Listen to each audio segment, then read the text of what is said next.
missed you, all these things, and I appreciate her concern. Yes. This wasn't the disaster you thought it was going to be? Well, no, I think it is going to end up being the disaster. It's just He's the disaster just putting it off. pushing it off. Yeah. I'm pushing off the disaster. You right. can save for it. You know what was great about this visit? Adam was his name. He kept saying things like, I think I can get you through this season. And then I would, the natural question would be, okay, what am I looking at for next time? I didn't ask. I mean, No. It's like a don't ask, don't tell policy, right? I get that. Yeah, absolutely. Yes, I totally I don't get it. even want to know because I don't want to know. That's basically it. But we got a lot of stuff going on this afternoon. What's that, Sue? I was going to say, start putting a little money aside for, down the road. Every time I do that, the money gets sucked out somewhere else. It's I know, weird but at least the way you'll that have it for happens, that. right.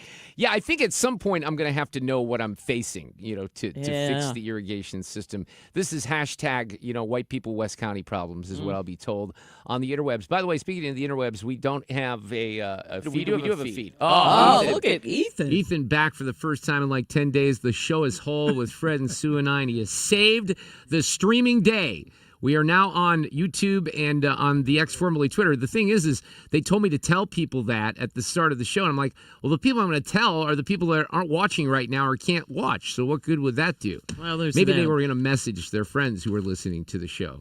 I can see that would happen as well. Carl Cannon's coming up here from Real Clear Politics. He's one of the smarter minds in all of Washington. He's covered politics for a long time. His dad, Luke Cannon, was a legend as well. Arthur Laffer is going to be here. He of the Laffer curve. He is the father of supply side economics. He's still a really, really smart economist. He's going to kind of weigh in on some of the tax issues. And also, there was a senator, some of us are old enough to remember some of these names that have passed away here in the past few days, like Alan Greenspan, who was 100 years old, but also Bob Packwood, who was a Democrat from Oregon who worked in the 80s with Republicans on tax reform. Look, Dick Gephardt worked on tax reform here in Missouri. And I think Art's going to point that out as we kind of get into the later part of this hour. I'm so glad that we have, after Sue's News this afternoon, Drew Holden, who is the managing editor at something called American Compass, but he's been writing about, and he's kind of done a multi-part series on COVID and the things that we should not forget. In fact, I just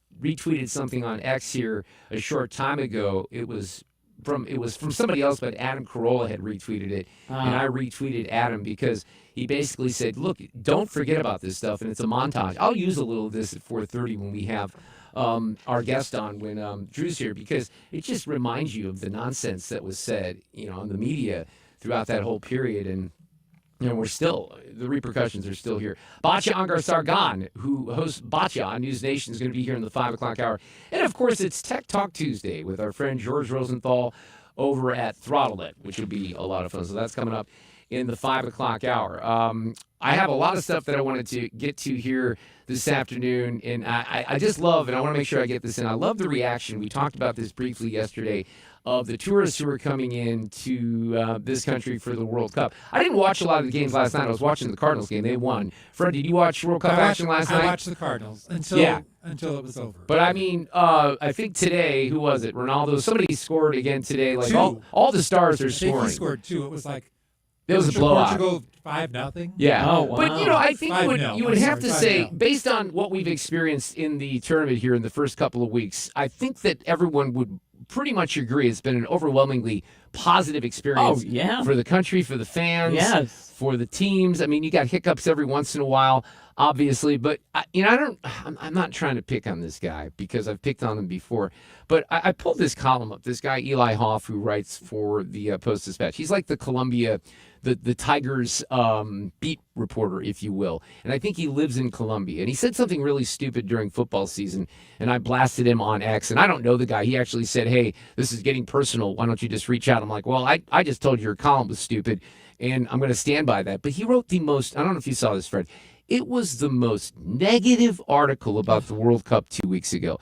Oh, the World Cup, how can I be excited? The immigration issues, all this nonsense, doom and gloom, none of it's happened. It did not. It's one of those columns that could not have aged more poorly. In fact, what's hilarious about it is he goes to Kansas City for a game. He writes another column raving about the experience and how great it was. So I guess he has to feel guilty for enjoying the World Cup because he predicted it was going to be all doom and gloom. He actually started, I swear to God, see, little things like this bug me. And I think, Fred, you know this at this point, and I don't even know this guy, but it's just so annoying when you have a local media report that starts this way. And this hit me, by the way, just so you know, as soon as I read this, it hit me. And I'm like, oh, this is what this guy is going to do. Here's how he started his column, Eli Hoff, 2 weeks ago. No one's going, the Dutch man on the train told me. It was one of many moments I felt conflicted about this summer's World Cup, which starts Thursday. We were seated next to each other on a packed train heading into Birmingham, the United Kingdom's second largest city, after an English Premier League match last month. When he mentioned that he's from the Netherlands, I mentioned that where I live is Columbia, Missouri, 2 hours from where the Dutch national team will be based in Kansas City. He looked resigned. And then I asked him whether he was going to come to the U.S. He'd been to the States 5 times with his wife and his teenage son, loving each trip, but the news of high ticket prices, steep hotel rates, local transportation jackups, $98 train from New York to MetLife Stadium turned him down. Then he goes into this all other crap about, some of the immigration stuff. None of that came true. This is what, they do at the Post-Dispatch. This is what idiots like Tony Messenger and Aisha Sultan do as well. Why I pay for that paper and why I read that crap is beyond me. But I just wanted to say that could not have aged more poorly. Did you send him the link of all the people dancing in the street, the Netherlands fans in Houston? I wanted to, because, look, this thing, and you know me, I'm not the biggest soccer guy. I had to be drawn into the excitement. Yes. I have been. I think it's been awesome. Yes. I can't wait to watch, the next couple of weeks. By the way, there are people out there that are doing things that are stupid. Like I was paging through Facebook, and somebody posted, isn't it great that the U.S. is going to play England on the 4th of July? I'm like, well, I think there's a scenario. Oh, wait a second. I think there's a scenario where that might occur. Ethan might know more than I do on that, but they have another round to play before that, okay? The U.S. plays on July 1st, so yeah, that's not going to happen. I love it. Facebook's just one of my favorite places because 90% of it is people posting stuff that's not true. Like whether it's on Amendment, 5 on the tax thing, or whether it's on the World Cup or whether it's on Trump, it doesn't matter. People, they all think that they have to post their opinions and none of it's true. So why I waste my time? Mainly because of my new kitten that I've been posting pictures of, and you can always follow on Instagram at Mark Talk, at Mark Talk. Listen to this. These people are having a blast here in this country right now. The portions here are really big. You guys eat a lot. You know what I mean? I won't starve, that's for sure. I had a Gatorade today, and it's like twice or 3 times the size we have back in Norway. So I'm like really energetic at the moment. Yeah. I guess they don't have big Gatorades. That's kind of weird, right? I mean, we don't have the slice shops in the UK. Pizza slices. That's very different. Yeah, also, the bagels here are obviously amazing. We do have bagels in the UK, obviously, but this is next level bagels, I think. Mm-hmm. Small coffee is enough for us. Like the big ones, too much. Do you know what? I went to Rhode Island and the seafood was really, really good. I think there was like a pollock sandwich and it was like the size of my head and it was like deep fried, and we just deep fry everything in Scotland. So yeah, it was right up my street. Yeah, so we love that. Here's some more. Portion sizes in the restaurants are a bit bigger. Like you feel like you're getting more value for money on your food. The buildings are like really, really high in the sky. I don't think the Scottish mind can comprehend how big New York is. Like, you see things on a map, we think we can walk it, and then Google Maps tells us it's like 3 hours away, and we're like, okay. I thought that was interesting because, your perception of a place is very different. Then when he gets there, he's like, wow, this is ginormous, right? They're huge. Like, we have like 15, 16 floors in Norway, but here's is like must be 30 or something like that. The last few days, the weather has been amazing, especially walking around Central Park. It was very special. Makes me want to live here, seeing New York in the summer. It's a bit too warm, but other than that, we're all good. Our Viking blood likes it colder than this. Yeah. It's too warm for us, this. Don't you find everyone here? From all the cities and all the countries in the world, they are together here. Yeah, all right, one more here because I love these so much, and these are people out east. I'd like to have somebody from Kansas City do one of these, right? Because I'd love to hear what they're saying there. New York City, the hospitality has been really good. You hear a lot of things about it abroad, but no, the reputation is that it's not very friendly, but everyone has been absolutely great to us. Oh, what do you know? Citizens have been so welcoming, and there's been smiles all over the place. So it's been a great hosting country. So thank you for everyone. Excellent. The people, the culture, all that together is better. Super nice community. Everyone's friends, even though we're fighting in the soccer field. honestly, it's all been happy surprises. Like, the police have been good with us, the transport's been really good. People have paid for meals, people have paid for drinks. American hospitality is like greatest in the world. It's because we're the greatest country in the world, and we're about to celebrate our 250th anniversary, and it's incredible. And I want to get excited about it. I'm proud of this country. I think the way that this is going on the world stage right now is very important because there are those perceptions that are fake. I told you this when I was in, and this happened both times, when I was in Spain a couple of years ago, 3 years ago, and then more so in Greece last year because Trump was president. When I was there 3 years ago, Biden was there.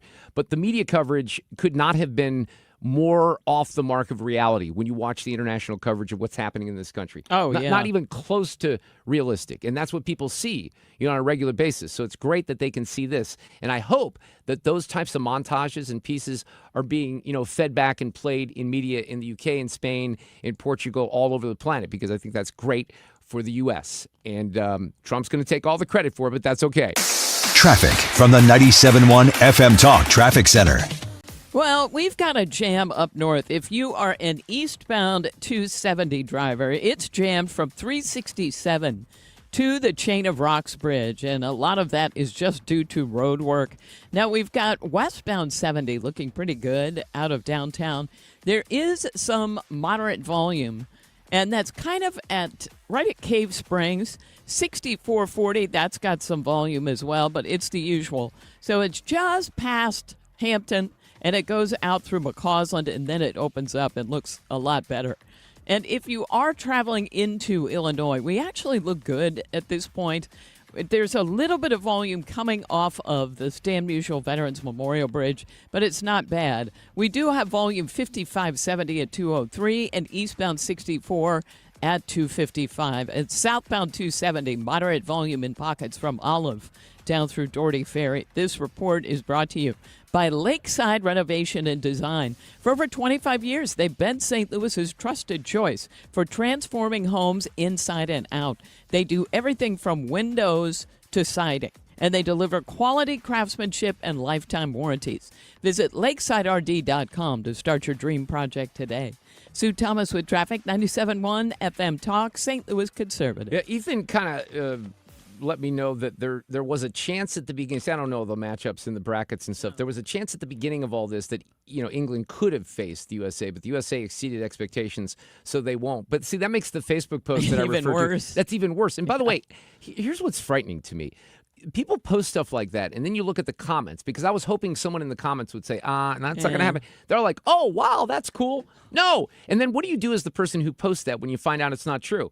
You take it down. But they don't. Of they course never not. take it down. All right, let's talk about Stewart's American Mortgage. And this is a very special limited time offer if you are buying a home. All right, we're going to talk about refis here in a moment. Maybe you can condense your current mortgage from a 30 to a 20 or a 15. But right now, if you're interested in buying a home, getting off the sidelines, look, the rates are a little higher than maybe you were used to last time you looked for a home. But Stewie's going to offer you a 1% lower interest rate on a new 30-year loan for the first year. And you still get the bagel loan, so no closing costs. Again, limited time, 30-year mortgage, interest rate lower by 1%, plus the bagel loan. And then if you're interested in refining, of course, the bagel loan is a great advantage because you pay no appraisal fees, no closing costs, no title fees, no broker fees. We feel so good about this, and Stewie does as well, that we give you his cell phone number. So you're not going to dial into customer service, be let on hold, or not get, great attention. You're going to get the opposite of that. And by the way, quick closes, too, as little as 10 days. Stewart's American Mortgage. Google the bagel loan, or his cell phone number, 314-324-4440, NMLS number 226-715. Stewart's American Mortgage. Do you have any evergreens in your yard? It might be time for a health checkup. Mark Cox here for Hanson's Tree Service. My friend Chad Hanson tells me he's been seeing a lot of evergreens dying due to environmental issues from the last couple of years. A winter drought 2 years ago, combined by a very wet spring, is wreaking havoc on a lot of these evergreens. Let Hanson's Tree Service help. Call them today at 636-379-1830 or online at hansonstree.com. Ouch! Checked from behind. Man, that's gotta hurt. I'd hire Morgan & Morgan if I were them. What? Yeah, Dan, America's largest injury law firm. They serve up justice, ice, cold, law. Know what I mean? I guess. Their gloves come off when they fight for you. Okay. I'm talking a settlement slapshot. Shouldn't we be talking about the game?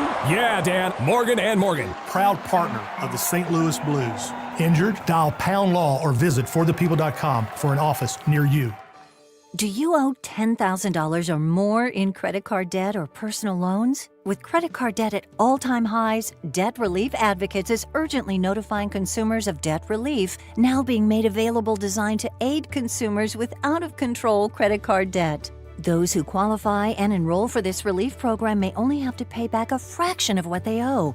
This is not bankruptcy or a debt consolidation loan. This is a relief program that credit card companies would rather you not know about, as it could end your debt nightmare and save you lots of money. Consumers owing at least $10,000 in credit card debt or personal loans can now take advantage of this debt relief as the cost of living skyrockets. For free information and to learn what debt reduction you may qualify for, simply go online and visit DRA.com or call 800-535-1582. 800-535-1582. Again, that's 800-535-1582. Mark Reardon, Sue Thomas. This is the Mark Reardon Show. I got to play this out. These are Democrat socialist candidates in New York City, where this party has kind of drifted even more mainstream, the socialism part of it, that is. This isn't about one campaign cycle. It's about an entire movement of people who are fighting for the working class all over the country. We're going to stand up and fight no matter how many times ICE arrests me or how many times Tom Homan threatens our city. That's what it means to be a New Yorker. I implore you, I want you to get freaking greedy right now. Because Zoran is not enough. Anna Leah is not enough. Dr. Adam Hathaway is not enough. We need Claire Valdez in Congress. We need Gary Elise in Congress. Okay, I don't think we do, but Carl Cannon's here, Washington Bureau Chief for Real Clear Politics. We're going to talk about that and a bunch of other stuff. It's an interesting time in Washington. It always is, right? But an election year, maybe a little bit more special. How are you, Carl? It's been a little bit since we've caught up. Yes, I've been busy, Mark, as you can imagine. It's a midterm election year, and we're Real Clear Politics. So, yeah, we're following all these races, and the Democrats are moving very quickly and very far to the left in some of these big cities, not just not Washington. We just elected a Democratic Socialist mayor here. We've got one in New York and one in Seattle, and now they want to put these socialists in Congress.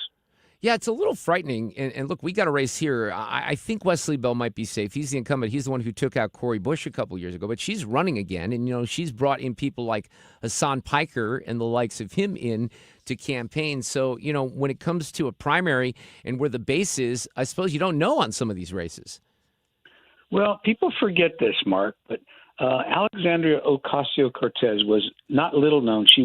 Nobody knew her. She volunteered on the Bernie Sanders campaign. She worked in, I don't know, a bar, a Starbucks, she was a coffee shop. She had no experience whatsoever. She ran and beat Joe Crowley, who was a member of the Democratic Party leadership and a very liberal guy, voted, all his voting liberal. He was one of Nancy Pelosi's lieutenants, and she beat him by 4,000 or 5,000 votes in a district with 700,000 people, and I don't think she got more than 21,000 votes. I mean, very low turnout midterm elections. And who comes out? The extremists. I mean, it's true on the Republican side too. Yeah. The extremists. Yeah. Absolutely. All right. That's. Let's talk about the Republican side, because I sense that on the Republican side right now, there's frustration with people on Capitol Hill, members of Congress who are not expressing this vocally, where, the war has taken us and where the economy, gas prices in particular. The president is exerting more patience on anything than I've ever seen him exert patience on, maybe, Carl, in my entire life with this situation with Iran. And they keep saying things are, holding and they're moving forward and the gas prices will plummet. But I do think that, they're overlooking some of the things that Joe Biden might have kind of tossed aside when it comes to the pain inflicted on the American people. What's your sense right now? Well, you make a point, Mark. Think about this. There was a time, they're not doing it this week, but CNN was running like daily, like the gasoline prices, a picture of the gasoline prices. they didn't do that when Joe Biden was president. Of course not. And they're stressing that. And if you put these liberal Democrats under sodium pentothal, they tell you they like high gasoline prices because they're worried about global warming. Of course, you're right about that. Yes. So this is situational ethics in the extreme, but there's something about this war in Iran that is really a problem for Republicans, and that is most of these Republicans wouldn't have started this war, and now they don't like the way it's ending either. So the administration looks in the one hand kind of reckless and willful and didn't really go to Congress for permission. The president never gave an Oval Office address explaining what he was doing, what he hoped to accomplish in Iran. Other people from the administration spoke, Marco Rubio and Pete Hegseth, but the president never did. And now you had the specter of J.D. Vance this week going out and telling reporters he was happy with a deal that sounded like the deal Obama had cut. And, Donald Trump ridiculed that deal for 10 years. So if you lose, the Republicans don't think he should have started the war, and they don't think he should end it. And it's a mess, and they can't quite say that. I think the Republicans have a problem in the midterms in November all over the country if Donald Trump's childproof rating is still below 40%. I could not agree. Look, I've been worried about this for a while, and then I think the war and the situation with the inability to wrap it up the way that you want to is going to be a problem, because I don't see, J.D. Vance was quite good at lecturing some of the people who were critical of this deal. But look, the reality of this is we're, I don't know how many days in, but Iran is already saying that the terms are different, not to believe what the U.S. says. So I would be thrilled if you can go in there, you get that highly enriched uranium, you turn things around in that country. Hopefully people that are, a little bit more sane take over in the government. But look, Carl, you've covered this for a long time. There's no sense that that's going to happen in Iran. We're not dealing with rational people. Well, that's right. And look, we've dealt with this country for 47 years now since the Ayatollah came in. Longer than that. I mean, the CIA was instrumental in putting the Shah in power in 1953. That's how long. That's right. How long we've been dealing with. Most Americans couldn't give a darn about Iran. They go through their life without thinking of it. They don't want to think about it. They don't care about it. But Iran cares about us. They go around calling us the great Satan. They want to destroy Israel. They want to destabilize the Middle East. They want to destabilize all the Gulf states that are run by Sunni Arabs. I mean, they've been a menace for 47 years. And Trump has said, I had the guts to do and the foresight what no other president was willing to do. And he was right. And then he stopped. And so we either, need to let Iran do whatever it's going to do and, eventually find place in this country for, in Western lands for all the Iraqis, or we need to, at some point, confront this administration, this regime. Yeah. And I just, look, the Iraq war went so badly for so long. Americans don't have an appetite for us losing tens of thousands or even hundreds of servicemen and women in that country. We don't. None at all. No patience for that at all. But where's the historical evidence that you can do regime change simply by air power? I don't think there is one. No, there isn't, unfortunately. Carl Cannon, Washington Bureau Chief for Real Clear Politics. Let me just take you quickly down to Texas. I saw some polling today where Tallarico and I almost said Cornyn, but what's his name? How come I can't think of his name? Ken Paxton. That they were relatively close. Are you it's hard for me to believe, these scenarios are always kind of laid out in fantasy terms, and we heard this about Beto O'Rourke as well. It's hard for me to believe that you're going to have a Democrat, especially a Democrat like James Tallarico, win in that seat. But the polling is showing close right now. So any thoughts on that race? Well, the poll you're talking about is a University of Texas poll, pretty good poll. And it shows Paxton 43, Tallarico 42. Right. That's out today. That's the latest poll. That thing is going to be close, Mark. And we forget this. It was very close between Beto O'Rourke and Ted Cruz. That was 3 points in a better year for Republicans. So if there's a wave election in November and the Democrats pick up 25, 30 seats in the House or more, you could see the unthinkable. You could see Ohio switch. You could see Texas. Texas is in play. You could see Alaska. There are the Republicans in the Senate are defending more ground than they care to defend.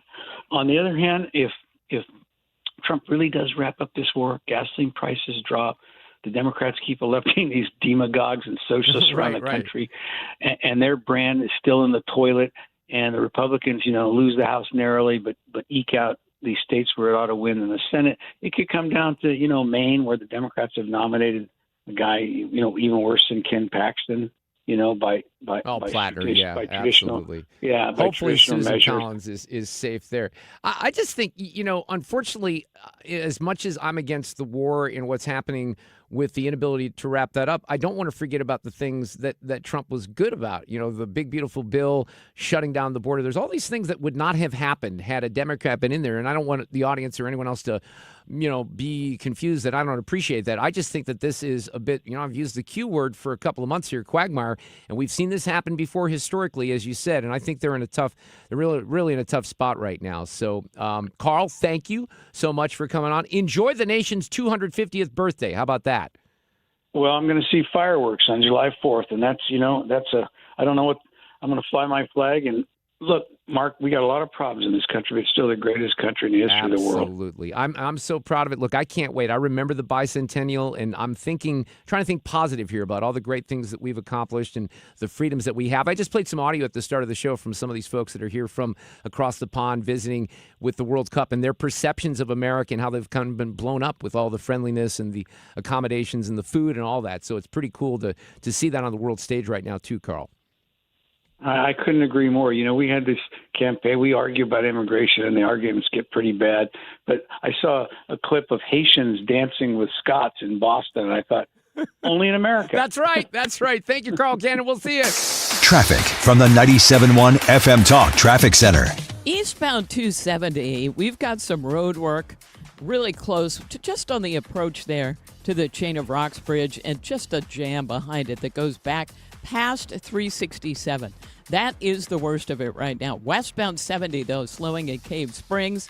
64 is lined up approaching, we'll call it Kings Highway now, out through McCausland. Eastbound slowing at Big Bend, and that's jamming up southbound 170, headed for that merge. Southbound 270, pockets of moderate volume. And right now it's Page down through Gravois before it opens up. And out west, 64, just some moderate volume at Lake St. Louis Boulevard. Now, on the Illinois side, so much road work. Eastbound 64, slowing 111 to 157. And eastbound 5570 slows approaching 70 to just past 203. I'm Sue Thomas, and that's traffic on 97.1 FM Talk, St. Louis Conservative. He's called the father of supply-side economics. My friend Art Laffer, coming up next. For the last 33 years, you've discovered that at Banner Construction, we pride ourselves on quality craftsmanship. We believe the single most important decision homeowners must make when considering an exterior restoration project is who do you hire. At Banner, we provide well-engineered, meaningful, long-term solutions to transform your home into the pride of the neighborhood. Let us help you fall in love with your home all over again. Call or visit bannerconstruction.com and have a banner day. The 2027 models are arriving, and that means huge savings during the 2026 closeout sale at Apache Village RV. Right now, every remaining 2026 RV is priced to sell, including popular models from Jayco, Forest River, and Keystone. Whether you're looking for a travel trailer, fifth wheel, or motorhome, now is your chance to score a great deal before these models are gone. Don't miss your opportunity to save thousands and get road trip ready for your next adventure. The 2026 inventory won't last long. Shop the closeout sale today at both locations in Hazelwood and AVRV in O'Fallon or ApacheVillageRV.com. Mark Cox here from my friends at Zero Res. Summer is finally here. It's time to take advantage of Zero Res's best deal of the summer. They can handle every surface in your home. The carpets, the tile and grout, the upholstery and rugs, your air ducts and more. And right now you need to reach out to them because, listen, vacuuming is not enough to maintain the cleanliness and the lifespan of your carpet. Go to Zero Res, 314-474-2020, and ask for the 97.1 special. Hi, Sandy. What's that? I'm reading up on this Amendment 4 on the August ballot. What's 4? Amendment 4 absurdly creates a new un-American minority veto power, but only for ballot issues that we citizens put on the ballot. Don't they say it'll protect conservative ideas? Truth gets in the way of their story. Amendment 4 would mean as few as 5% of the most liberal statewide voters in one congressional district could veto any good conservative idea or reform, even when a big majority supports it. That does sound un-American. How did that get on the ballot? The politicians put it there, and it would empower a small minority of liberals. They could stop funding for police, stop tax cuts, or any other common sense conservative policy we support. Only 5%? One district? That would make it nearly impossible to pass needed reforms or rein in politicians. Yep, Amendment 4 is a misguided power grab by politicians. I'm voting no on Amendment 4. Right. I'm not giving up my constitutional rights. It's a hard no on 4. Paid for by Missourians for Fair Governance. Every child deserves the chance to learn, grow, and dream. But for many students, barriers like hunger, lack of resources, and limited opportunities can stand in the way. The Little Bit Foundation helps to break down barriers to learning for under-resourced students through programs and partnerships that support the whole child. From basic needs and health services to educational enrichment and career exploration, it helps students thrive in school and beyond. Visit thelittlebitfoundation.org to find out how you can support their mission. This message brought to you by Together Credit Union. It's time for a $98 AC tune-up. Yeah, 3:35. This portion of the show is sponsored by Jerry Kelly, heating, air conditioning, electrical, and plumbing. Bold takes, real talk, no apologies. 97.1 FM Talk, St. Louis Conservative. Have a Tuesday edition of Sue's News coming up right around 4:18 in the next hour. After that at 4:30, Drew Holden, he's been a guest before. He's been doing a series of pieces on his Substack, and they put it on the FP at the Free Press about COVID. He's doing a COVID autopsy and what the lockdowns have done to us, things that we should not forget, really. And I tweeted along those lines here a short time ago. There was something that Joe Rogan had tweeted, and there's a collection of audio from all the horrifying things that were told, most of which were not true back then 4 and 5 years ago. Art Laffer is back with us this afternoon. He is a Hall of Fame economist. He is the father of supply-side economics. He of the Laffer curve. He's the founder and chair of Laffer Associates. How are you, Art? Welcome back to 97.1 FM Talk. I'm doing very well, thank you. It's a beautiful day here in Nashville. Well, I believe I'm going to be at a baseball game here at Busch Stadium tonight with our mutual friend Rex Singfield. So I will send him your regards. He's my hero. He's a student of mine long ago, and I love him dearly. He's made such a difference in this world. Boy, are you in with the best of the best. I tend to hang with those people, Art. That's just the way I roll. But, one of the things we're trying to do here, I don't know if you're dialed into this. I just want to bring it up because we were talking about Rex, and he supports this. We're trying to roll back our income tax and phase it out in Missouri, like, Tennessee and some of these other states have. But it's a bit of a fight. Governor Kehoe really set this up as a priority in his administration. The lawmakers sent it to the ballot. But I'm shocked at how much opposition on, my side I'm hearing. So I'm worried the damn thing won't pass, even though I think it's a great opportunity for Missouri. Well, I've been very involved with it with Mike Kehoe and with Rex and Gene and all the others there, Mike Parsons as well. So if you don't do it, you miss a huge opportunity. You got a supermajority in the House and the Senate and the governor, and it should be done in 1 year. Just bam, done it. Roll it into the sales tax and be done with it. It's just such an opportunity, and, it's bold, it's big, it's obviously going to create some, decisions that have to be made when it comes to the sales taxes. But, my fear, and I had a guest on yesterday, my friend, former Senator Lamping, is that if we don't do something now, then you lose that opportunity. And, we're stagnant. You know that. We're stagnant here in Missouri. It's really hard to grow this economy right now. You're worse than stagnant. Yeah. Look at what's happened to St. Louis and Missouri, the cities, they've been dying on the vine. Yeah. Well, a lot of that's because of crime, and we can't get a handle on that. Well, that crime is there because no person making income wants to be in your state. They're leaving. Well, I think that's part of the hard truth, and that's what Governor Kehoe is trying to turn around. You wrote recently, and I didn't realize this, there's been some big names that have kind of passed away, certainly Alan Greenspan here in the last couple of days, but Bob Packwood passed away recently, and he was a guy, certainly I covered him because I've been, doing this for a long time in the 80s, and he was a guy, this is when, the Reagan Revolution was going on. He was my first president that I voted for in 1984, but there was that big Tax Reform Act of 1986, and that was bipartisan. One of the points that you wanted to make up in the aftermath of, Senator Packwood passing away is Republicans and Democrats worked on that together. They sure did. It was Bradley Gephardt, if you can remember those two names, because Gephardt and Bradley are both from Missouri. Gephardt was literally as an St. adult Louis. from Missouri. Yeah. Bradley was obviously from New Jersey later. Right. But that was all Missouri, and that's what we did. And we had Kemp Kasten as well as that, and then it became the '86 Tax Act. We passed it in the Senate, 97-3, and it lowered the highest rate to 28%. 28. We got the corporate rate down from 46 to 34%. I mean, just really wonderful. It's unreal that when he became president in 1981, the top income tax rate it was 70%. And by the way, some of these progressive Democrats, that's where they want to go back to, right? Well, when Kennedy took office, it was 91%. Man, unreal. You also pointed out that even when Margaret Thatcher became prime minister in 1979, the income tax rate in Britain was 83%. And when she left... That's the lowest. That was the lowest. There were some rates, because it's a different structure than ours. There were some rates up to 98%.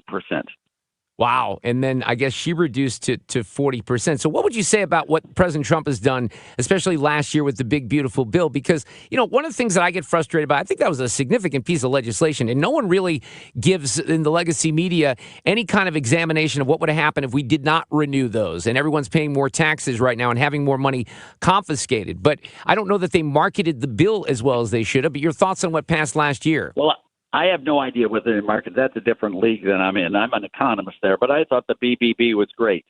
I mean, making the tax cuts permanent, from 37 permanent, it did all sorts of other stuff. The death tax was greatly reduced and made permanent. Expensing was in there. That was done. They had funds for private education for vouchers. They had funds for workfare. I mean, they did a great job in that bill. Now, were there some things I didn't like? Of course. But the bill was really great on balance, and I think Trump's been a great president on balance. I mean, he's just been great. Arthur Laffer back with us this afternoon. As an economist, how would you rate this economy right now? There's some weird things that are happening. I think they've happened for a while. The market's been very, very strong. You know what's happening with oil and with the war. But, some of the numbers, inflation numbers, a bit of a concern to me still. But are you surprised that the economy is in as good a shape as it is right now? No, I'm not. With Kevin Warsh coming in, I think that's hugely plus. When I look at what's happening with Iran, I mean, this is me, and I'm not an expert on military stuff, so forgive me on saying this, but I think the Iran was the biggest threat to world peace and the survival of humanity of any nation in the world, and I was so proud of Trump going in there with Netanyahu and taking them out. They are not a threat any longer from the standpoint of World War III, and I'm really happy with that. Now, I'm not an expert in that field, so take it with a grain of salt. Sure. But those oil prices are going to come way, way down again. They're going to come down below $60 a barrel because they're really just going to glut the market, and that's going to be great. And inflation, I think, is going to be greatly reduced. One of the things that these progressives like to talk about, and I believe you even had a debate with someone out in California at UC Berkeley about this, is they want this billionaires tax, right? They think that that's going to solve anything. Hitting people who have made more money, tax the rich, that's something we're not certainly unfamiliar with the left. They keep trying it here. But even in that situation, Art, the math doesn't work out, right? No, it doesn't. They're silly. You should have the people watch my debate with Manuel Saez at Berkeley, the La Ventre de la Bête, the womb of the beast, in Jarvis Hall, right next to Sproul Hall, if you know anything about it. That's where the socialist communist syndrome was born. Right, yeah. And if you look at that, I have that debate with Saez. Get it on YouTube. You can get it on YouTube. Any of your people can watch the whole 2-hour debate and tell them to ask them how I did. You just get your guys to do that because you guys need to be well-versed in how to deal with these people who are untrained people. They have great names in economics who don't know how to add. Well, and that's all there is to it. It's just a disaster what they're trying to do. I mean, some of it, ignorance is no bliss. I'm not an economist, and I'm not smart as you. But look, when you're hitting billionaires and people that are really making a difference in California, you're going to drive those people out of the state, and it's already been happening, right? 10 times more than these guys know already, just apparently. In that sentence. Yeah, right, exactly. Arthur Laffer. I'm so proud of you. Oh, I've learned a lot from you over the years, and I appreciate that. Thank you so much for coming on my show this afternoon in St. Louis. I will tell Mr. Singfield that we chatted, and we'll talk soon. Thanks, Art. I appreciate it. And tell him to give me a call. He hasn't called me in a while. Oh, I'll lay the guilt trip on. I promise you, okay? I'll do a guilt trip. We'll Good. see you. Thank you very much. Traffic from the 97.1 FM Talk Traffic Center. We've got a jam in North County. There is road work going on eastbound 270 just past Riverview, right on the beginning of the Chain of Rocks Bridge, and it's caused a massive jam. back past 367. Eastbound 70 is slow headed into downtown. There was a report of an accident past Grand to blame for that one. And if you're westbound on 70, it looks fine. A little bit slow at Cave Springs. 64 is the usual volume. Kings Highway out through McCausland, with eastbound slowing at the Interbound. And then it's slowing again westbound, approaching N out through the 70 split. Just moderate volume. Southbound 270 Page down through Doherty Ferry. We're a little bit slow headed for and crossing the Poplar Street Bridge. So much road work on the Illinois side, but the heaviest is eastbound 64 between 111 and 157. I'm Sue Thomas, and that's traffic. 97.1 FM Talk, St. Louis Conservative. Never miss a beat. Take 97.1 FM Talk with you. The voices you trust, Mark Cox, Annie Fry, Mark Reardon, Scott Jennings, and more are just a tap away with the Odyssey app. Stream 97.1 FM Talk, St. Louis Conservative. Is it time to upgrade that backyard so you can enjoy it for the rest of this summer? Call Chesterfield Fence and Deck. Mark Cox here. I'm telling you, they have a mission to be the very best when it comes to customer service and quality craftsmanship. They've been around since 1968. That tells you something. The same families owned this business all those years. Of course, they offer fences and decks, but they also do much more. Sunrooms, screen rooms, patios. They can do retaining walls. You mention it, and they can take care of what's going on in your backyard. Their project consultants will come out. They'll do free in-home estimates, no obligation at all, free project design. They've also got a great digital photo gallery of completed projects so you can look at what other people are doing and maybe get some inspiration. How about that? Reach out to them today. Mention my name. They're going to give you 20% off your next outdoor project. Check them out at chesterfieldfence.com. When you're approaching retirement, there are a lot of questions to answer. Do you have enough money to fund your income for life? How should you claim Social Security? And what's your plan for health care and long-term care? Hi, I'm Eric Robert, Director of Investments with the ClearPath Wealth Management Group at Stifel and host of On the Money Saturday mornings at 11 on 97.1 FM Talk. Don't leave your retirement to chance. It's crucial to understand and address relevant risks before you retire. Our team can help you get organized, guide you through critical retirement decisions, and create an investment portfolio designed around your needs. To schedule your free retirement plan consultation, go to clearpathinvesting.com. That's clearpathinvesting.com. Or call us at 636-695-2650. That's clearpathinvesting.com or 636-695-2650. Stifel Nicholas and Company Incorporated, member SIPC and NYSE.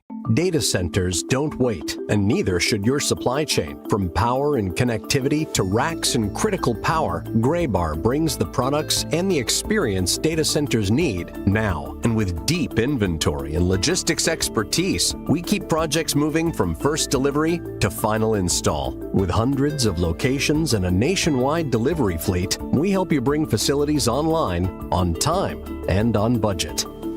Yep.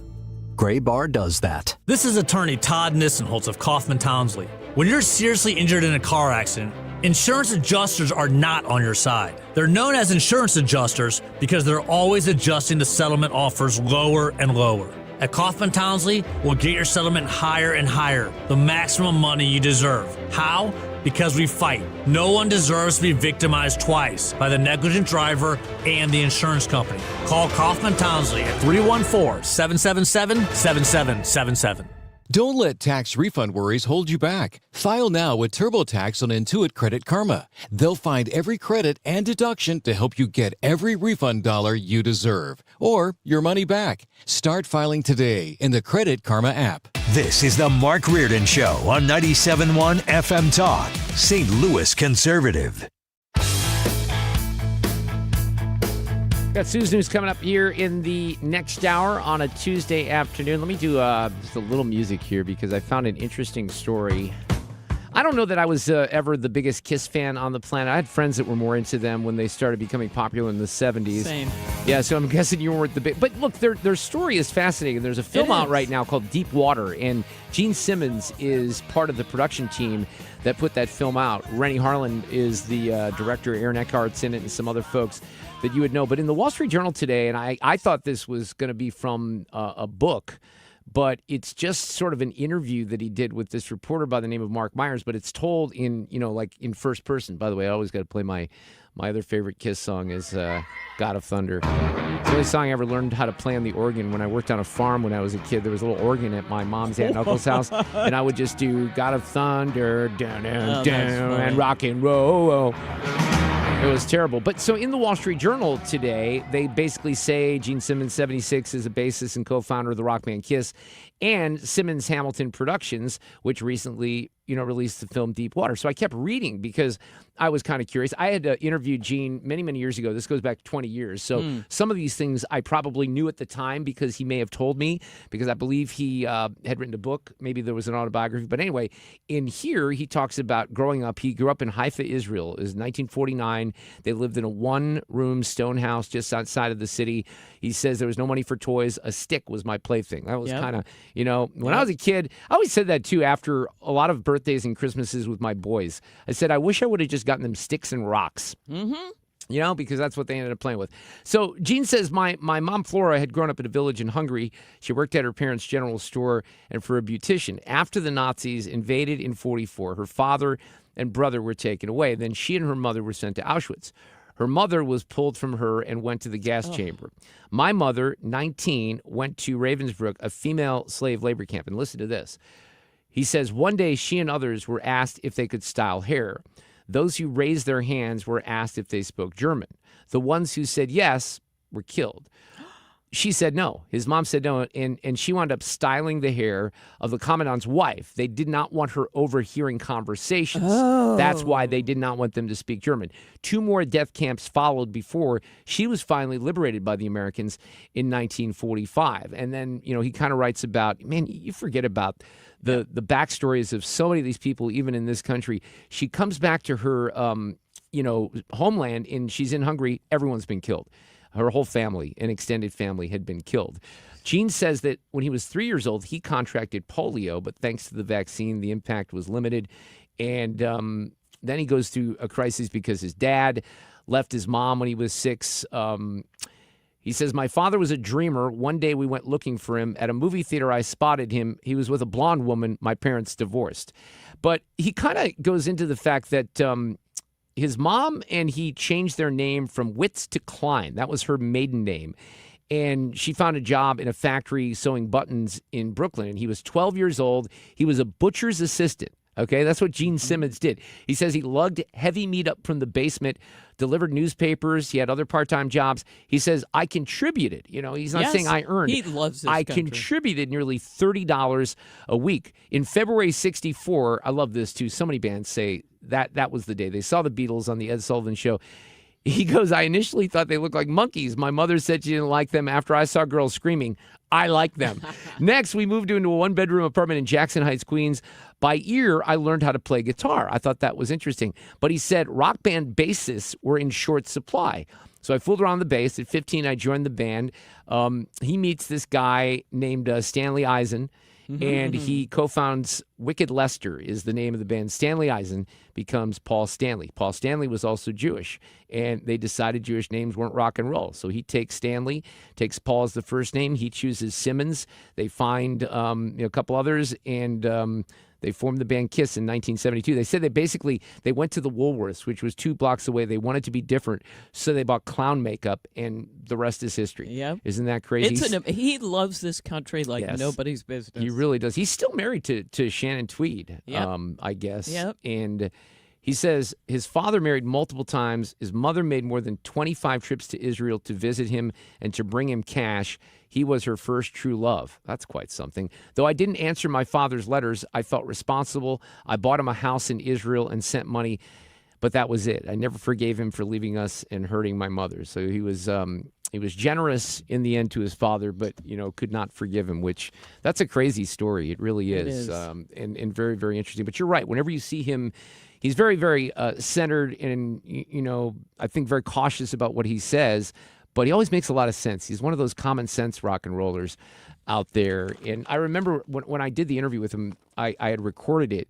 And when I aired the interview, people started coming down to the studio thinking he was in the studio. Oh, wow. And he wasn't. They had missed him. But anyway, that was a good interview. I'm glad I got him on that one time about 20 years ago. We're going to take a break here at the top of the hour for Fox News. After that, we'll have Sue's News. I do have a few things I want to touch on here in the 404 segment. Batya Ungar-Sargon is going to join us at 5:04. She hosts the show Batya on News Nation. Tech Talk Tuesdays is here with George Rosenthal. I mean, the speed at which this AI revolution is working, and I think I've shared with the audience, and Sue, you know, I took kind of a little AI class, if you will, a primer with George a couple weeks ago. I have done some of my homework, and I've used Gemini mainly, but there are some steps that I need to take to gather stories. For example, one of the questions I'm asking, can you find stories, both political, news, human interest, that you can send to me in my email box every morning, because that's something that they can do. But the next steps I'm a little hung up on. So I'm lucky that I have George to ask these questions to. He's got a bunch of different topics related to AI and everything tech. We have a lot of fun with that segment. It's coming up at 5:30 here on 97.1 FM Talk. Fred's already got some stuff booked for later in the week, too. The roundtable is set for Friday with Tim Fitch and Ed Rohde. Dwayne Patterson for his regular appearance tomorrow afternoon. I feel like because I was off last week, you know, we had the missing week, so I missed an opportunity to have some chats with some folks. Alex Rich will be here tomorrow as well, our friend who visits on a Wednesday afternoon. And I don't think I mentioned Drew Holden. Drew is doing a 6-part COVID autopsy on some of the things that the lockdown, the horrible things that the lockdown did to us. We're going to feature that and highlight Drew's pieces coming up at 4:30. Traffic from the 97.1 FM Talk Traffic Center. Well, on the roads today, we've got a jam on eastbound 270, and this is approaching 367 all the way to the Chain of Rocks Bridge. There is serious road work going on there. And eastbound 70, there was an incident reported near Grand causing delays on the Illinois side. 5570 looks a lot better past 111, but 255 northbound is slow at Horseshoe Lake Road, and eastbound 64 jams at 255. Other than that, it's the usual slow pockets on westbound 40. Really from Kings Highway through McCausland, and then again at Clarkson, and it looks better after Lake St. Louis Boulevard. Southbound 270, slow pockets, mainly Page down through Doherty Ferry. This report is brought to you by Overhead Door Company of St. Louis. Call them for their 26-point tune-up. One price for up to 3 garage doors and openers.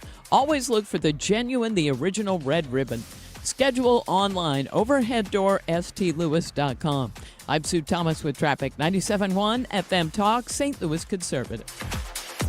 I've been pointing this out, talking about Susan L. Ward, who is an outstanding family practice attorney here in the St. Louis area. Her law firm is, they're experts at what they do. They've been doing it for 2+ decades, and you can find them at stlfamilylaw.com. One of the things that I've been pointing out about the website is she's got a great blog up there, and there are constantly different changes to the laws. In fact, there's some clarification that even came from the Supreme Court in Missouri recently on third-party custody and visitation rights. So there's equal parenting time and child support laws that have changed as well. Some of the things that even go back to 2023, they mean things for families in 2026. So all kinds of things that you have to maybe sometimes stay on top of, which Susan will do for you if you hire her as your attorney. They practice, of course, in the area of divorce, anything related to children's issues, domestic partnerships, post-divorce issues, modifications, etc., and even domestic violence. You can find them online or call 314-783-9400, stlfamilylaw.com. Men, if you're suffering from erectile dysfunction or PE, you're not alone. Most importantly, you don't have to live with it. Paramount Men's Medical Center restores men's sex lives in just one visit.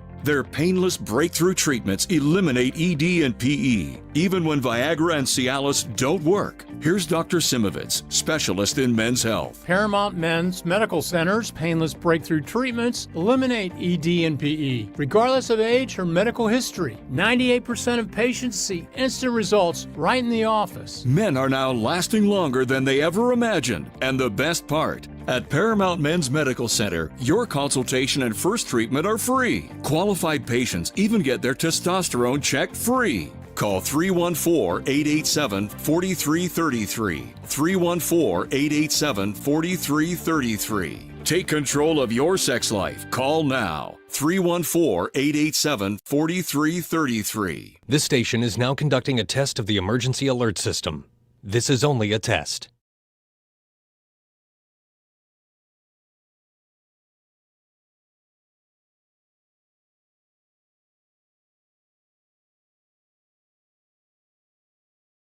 Annie Fry here. If you're nearing retirement or already retired, call my friends Thomas Helbig and Bob Kershaw with the Retirement Advisory Group. They'll show you how linking to the market is much safer than owning the market for your retirement savings. They are the official financial advisors of my show. Go to retirementkey.com. Point Pest Control is reminding you it's time to spray for mosquitoes. How can something that tiny interrupt your outside gatherings? Have Point Pest Control spray today so your next outside gathering is mosquito-free. 636-798-0023. Mention Annie to save an additional 10%. PointPestControl.com. Many times, a person hires a law firm after an injury without doing research. It can be a big mistake or not. Sometimes, after you have hired a certain lawyer, you realize you made a certain mistake. But guess what? Just because you hire them doesn't mean you can't fire them. I'm John Morgan of Morgan & Morgan. If you think you've hired the wrong firm, you may have. So do this. Google Morgan & Morgan results or visit forthepeople.com for cases just like yours. You may find that our full-service injury firm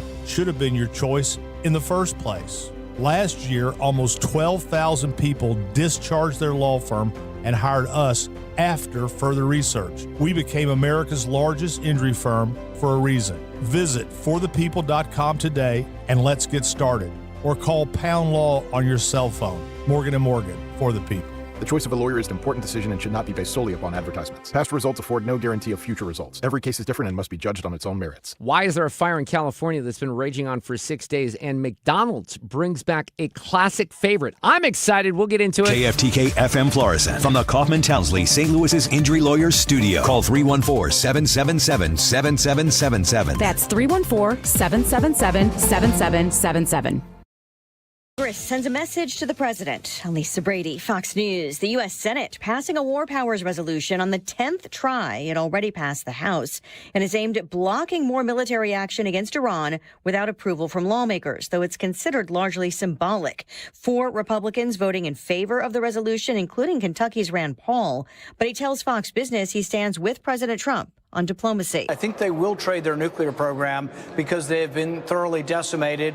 I don't think they're excited about it, but I think ultimately they will trade their nuclear program. And I think their enriched uranium, there's never been a better time than to have it removed from the country than now. The Senate vote was 50-48, with 2 Republican senators absent and 1 Democrat, Pennsylvania's John Fetterman, voting against it. President Trump insisting talks with Iran are going well and that his economic agenda is spurring growth. Right now, we have more factories being built, and I mean car factories, AI factories, factories of every type, than we've ever had in the history of our country by 3 times. Visiting a Mack Trucks plant in Pennsylvania, where he also urged voters to support Congressman Ryan McKenzie, an incumbent Republican being challenged by Democrat Bob Brooks. In primaries today, 2 incumbent House Democrats are facing progressive challengers, backed by New York City Mayor Zohran Mamdani. What we see in these candidacies is a referendum on whether the kind of leadership we have is the one that is serving the people of the city. The self-proclaimed Democratic Socialist says not just more Democrats, but better ones should be elected.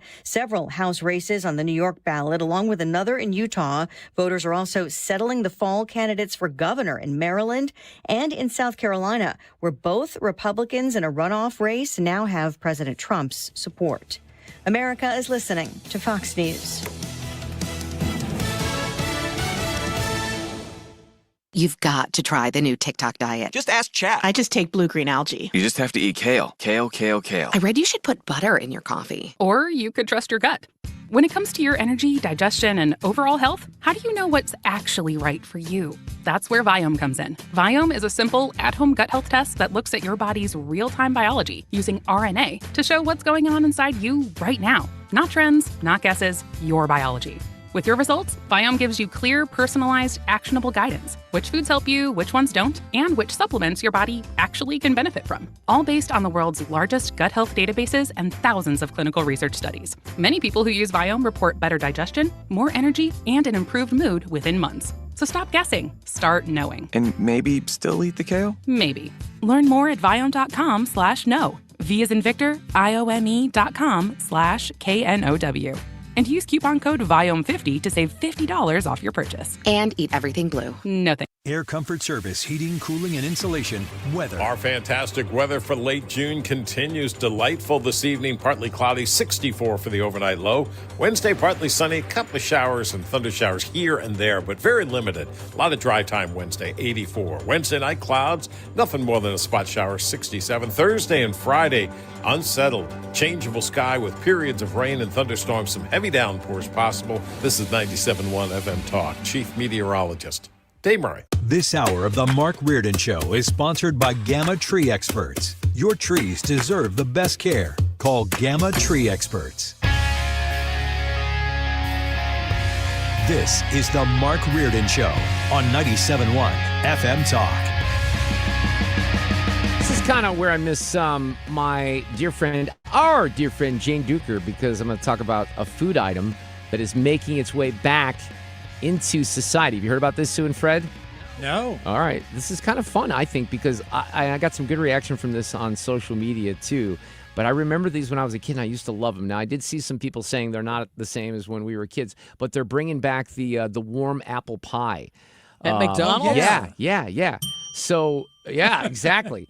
So the apple pie is back for a limited time. It says the fast food chain confirmed to USA Today the iconic dessert will return to select restaurants nationwide for a limited time beginning June 23rd in honor of America's 250th anniversary. The pie will be available all day. It will feature McDonald's signature filling made with 100% American-grown apples. So this was something that I didn't know it was gone, so sorry about that. It's been gone, I think, for a while. Oh, they started in the 1960s, and then I guess it was a fan favorite when, the first McDonald's location that popped up in East Tennessee. That's when there was a guy by the name of Lytton Cochran who started selling them, and they kind of took off from that. So they also say that in addition to this, they are celebrating a 35-foot pie monument along Route 66. A 35-foot fried apple pie is rising from the roadside, paying tribute to our fans' love for this classic American dessert right off America's most iconic road. The one thing that was confusing to me is I thought I saw a Wall Street Journal, a Washington Post story that said it's not the same as it used to be, but how would you know that? Maybe they were given a sample. Wait, I have to find out when they... I also liked their cherry pie, the hot cherry pie they had for a while. But the apple is classic. But I always loved, whenever we got McDonald's when I was a kid, I always loved those warm apple pies, I do right? Too. That's because they're awesome. So it was kind of like the only fruit I ate. There you go. All right, so this is... I guess they did make it. They made it available for some people to try. So there's a guy named Tim Carmen who writes for the Washington Post, and he goes, on Sunday, I made an unplanned stop at McDonald's, hoping to get an early taste of the fried apple pie that's making a brief return. They're often available a couple of days before the official launch date. Sure enough, 2 days before the formal comeback on Tuesday, the retro hand pie was hiding in plain sight under the Sweets and Treats tab on the electronic menu. So I guess he ordered one, but it's apparently a situation where they had to change the way that they did it because the original pie fell victim to the low-fat craze, and that's why people didn't want it anymore. It was fried from 68 to 92, and then they had to bake it. Oh, is that what happened? And then, so that's why this is the return to the fried one, and that's why everybody's losing their minds. So this guy says, I ordered the pastry twice. Both times it was lukewarm at best. The obvious benefit, aside from keeping your mouth intact, is that you can eat the dessert immediately. No cooling period, which is funny because one of the responses that matches perfectly with one of the responses when I posted this earlier. Somebody said, let's see here. I got to find I may still have scars on the roof of my mouth from these delicious molten treats, right? But it was totally worth it. Exactly. All right, so that was one thing I was going to talk about here. I got a couple other things as well. Oh, this is crazy. And Fred, I don't even know if you've heard this. We kind of call into service a lot of times out in L.A. when things are happening. Our friend Brian Ping from KNX in Los Angeles. And I was gone last week, so some of these things I don't know if you guys talked about or if it's something that I just missed.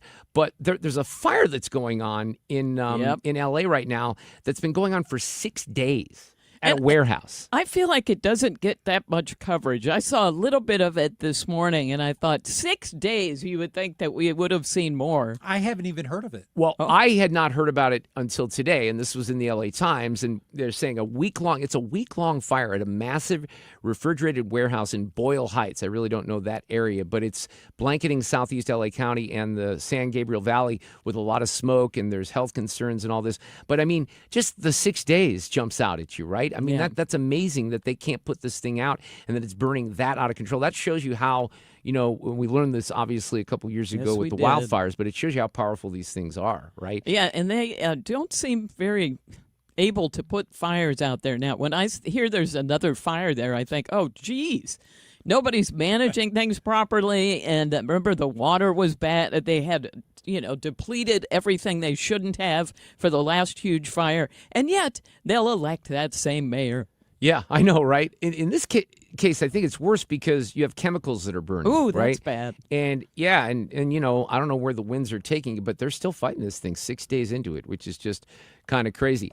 The president was doing a lot of weaving earlier today. He was in Pennsylvania talking about the economy. I think he was campaigning for a congressional candidate as well. But one of the other things that we noticed is he gave a big shout out to our friend Selena Zito. First of all, here's what the crowd was chanting. Hello, Pennsylvania. I won this place so much.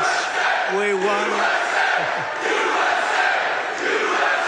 Democrats hate that when people love the country. But I was sitting in my office, and I was so proud when I heard this because, we've had Selena on since 2016. She wrote her book, The Great Revolt. She'd been following Trump and really was one of those people who saw that wave coming far before a lot of other people, because what Selena does is she goes out and she visits places. She actually drives her car, and she talks to real people across the country, including here in Missouri. That's part of what makes her such a great reporter. Of course, she was also on the stage with Trump when he was nearly assassinated a couple of years ago, and she wrote a book about that. But he had some really nice things to say about her today. Hello, Pennsylvania. I won this place so much. That was the wrong one. Sorry, I got to go back down here. Here we go. We also have one of the greatest writers anywhere in the country who knows more about the Commonwealth of Pennsylvania, I think, than anybody.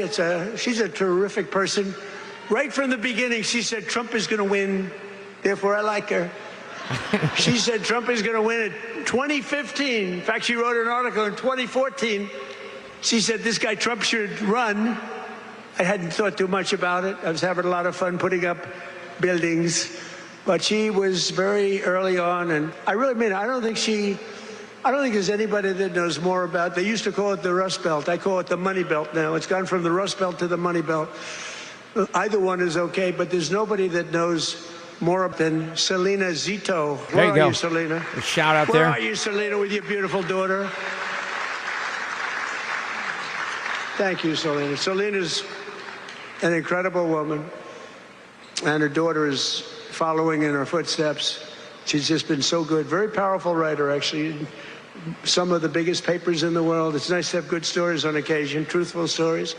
It was funny because I don't know if you were listening to it at the time, but I'm, just sitting at my computer doing some final show prep, and I knew exactly who he was talking about when he just started, heaping praise. So that's pretty cool for her. We haven't had her on in a while, so maybe we'll try to lock her down for a little bit later this week or next week. The other thing that happened, I guess today, and this is interesting, I might get into this a little more in the next hour, but Rob Manfred, the commissioner of baseball, has responded to Senator Hawley. Senator Hawley actually was just on with Will Cain in the last hour talking about this. Now, his spin, here's what the release says. MLB backs down, pledges no punishment for religious beliefs in reply to Hawley. And this has to do with what happened with Pride Night at the San Francisco Stadium last week, where some pitchers put Bible statements on their hats. Well, it looks like they're admitting that they're wrong, which is exactly the case. I mean, the commissioner admitted in that letter that he should not have warned, quote unquote, the players that, in fact, they are entitled to not wear the uniforms. They are entitled to express their religious beliefs. And he said no player will ever be disciplined or fined for their religious beliefs. And I don't frankly care who he blames for it, so long as he admits that he's wrong, so long as players' religious liberty rights are protected.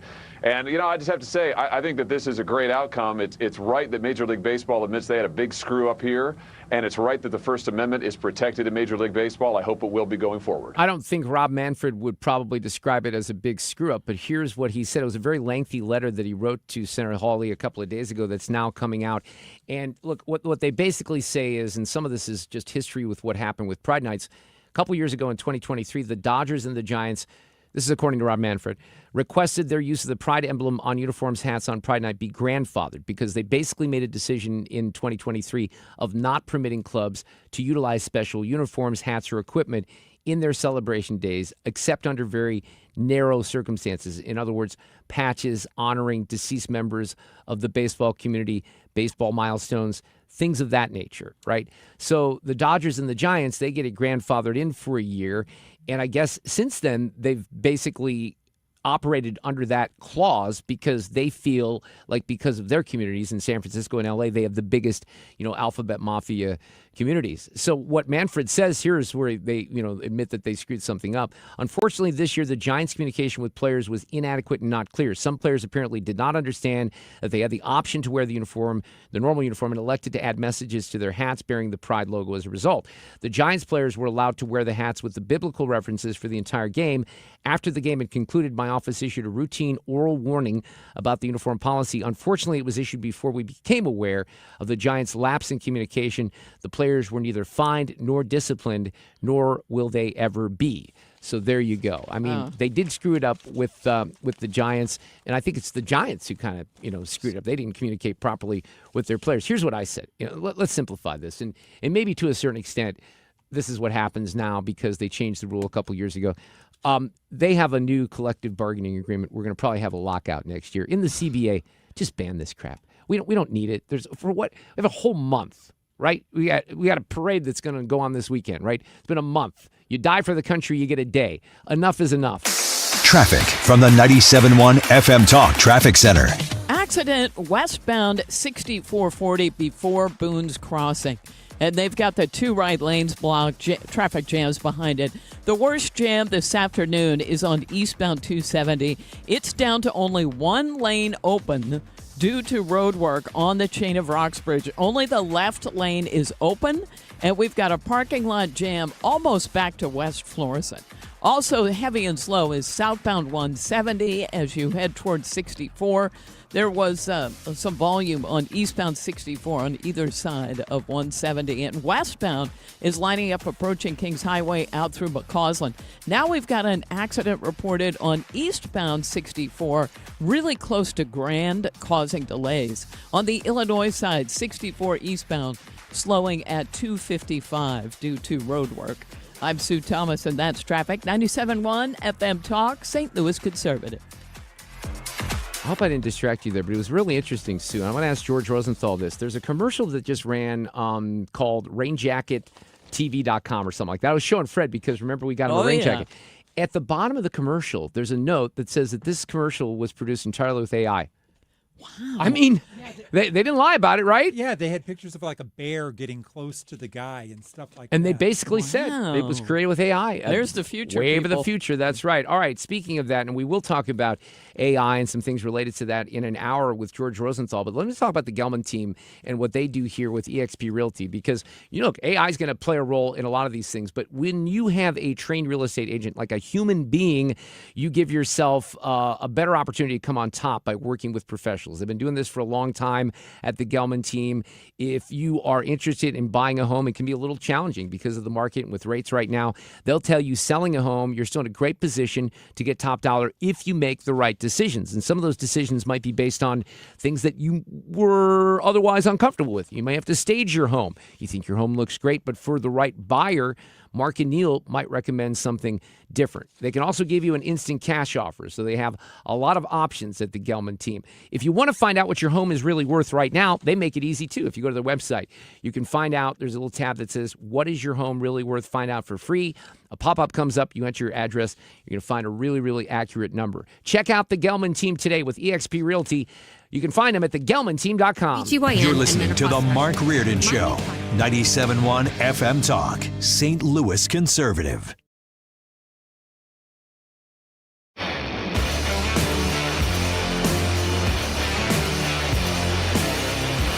right, Drew Holden coming up here at the bottom of the hour, and we'll talk about some of the aftermath and the fallout from COVID. He's got a great series that's running on Substack and the FP, so that's coming up here. These allegations are deeply concerning. Does the president have any comment? We're not going to comment. It's not clear messaging. No. And now, Sue's News. Brought to you by Sue. You guys, there is a crazy on this day in history today, and it sent me down a rabbit hole, and then it sent me down another one. So see if you can. I don't remember this. Okay. 54 years ago, in 1972, a 28-year-old man named Martin McNally hijacked a plane flying from St. Louis to Tulsa. Do you remember this? I know you would have been a kid. No. I don't remember this at all. We didn't live here yet. Okay. Now, it was an American Airlines flight. It was Flight 119. It was a Boeing 727. He was imitating D.B. Cooper. It was actually that guy who had hijacked a plane a year before. Remember this? And then he parachuted out, and they never found him. And so people are still looking for him and seeing if they can find it. So this guy, a year later, only 28, a Navy veteran and worked somehow in electronics, said, well, I could do this. That's it, right? So what he does is he takes a sawed-off rifle and some smoke grenades onto the plane. Now, D.B. Cooper had asked for $200,000. This guy, by the way, you could tell we've had a little security upgrade since then. Could you imagine you could get on the plane with that? A sawed-off rifle and some smoke grenades. What kind of planet do we live in when you can't take smoke bombs on an airplane? That's a solid with a sawed-off question. rifle. Come on. I mean, so the plane is bound for Tulsa, and they have to turn around and go back to Lambert to pick up. This guy is asking for $502,000. He said, look, Why the up two? No one knows. The two to cover expenses or something like that? No, that's a solid question as well. Some people price houses at $508,888. I don't get it. Really? But yeah. Okay. Somebody went through a phase of doing that. Drove me crazy. I have no reason why. So he says, I want this money and parachutes. So when the plane turns around and lands, you got to bring me that. Okay.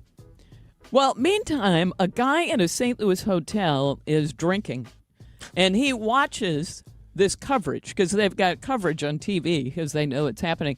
He's like, well, I can stop this. He gets into his Cadillac and drives past. He goes right through a locked security gate at Lambert because, of course, you could do that. Yeah, back then you could do that, right? He goes tearing through at 80 to 90 miles an hour and goes plowing into the plane. He was trying to screw up the landing gear so they wouldn't be able to fly from here to Tulsa on the second time with all this stuff. What in the world? I'm telling you, I had no idea about this. Yeah, this is a rabbit hole. Okay. It's fascinating. It is. His name was David Hanley.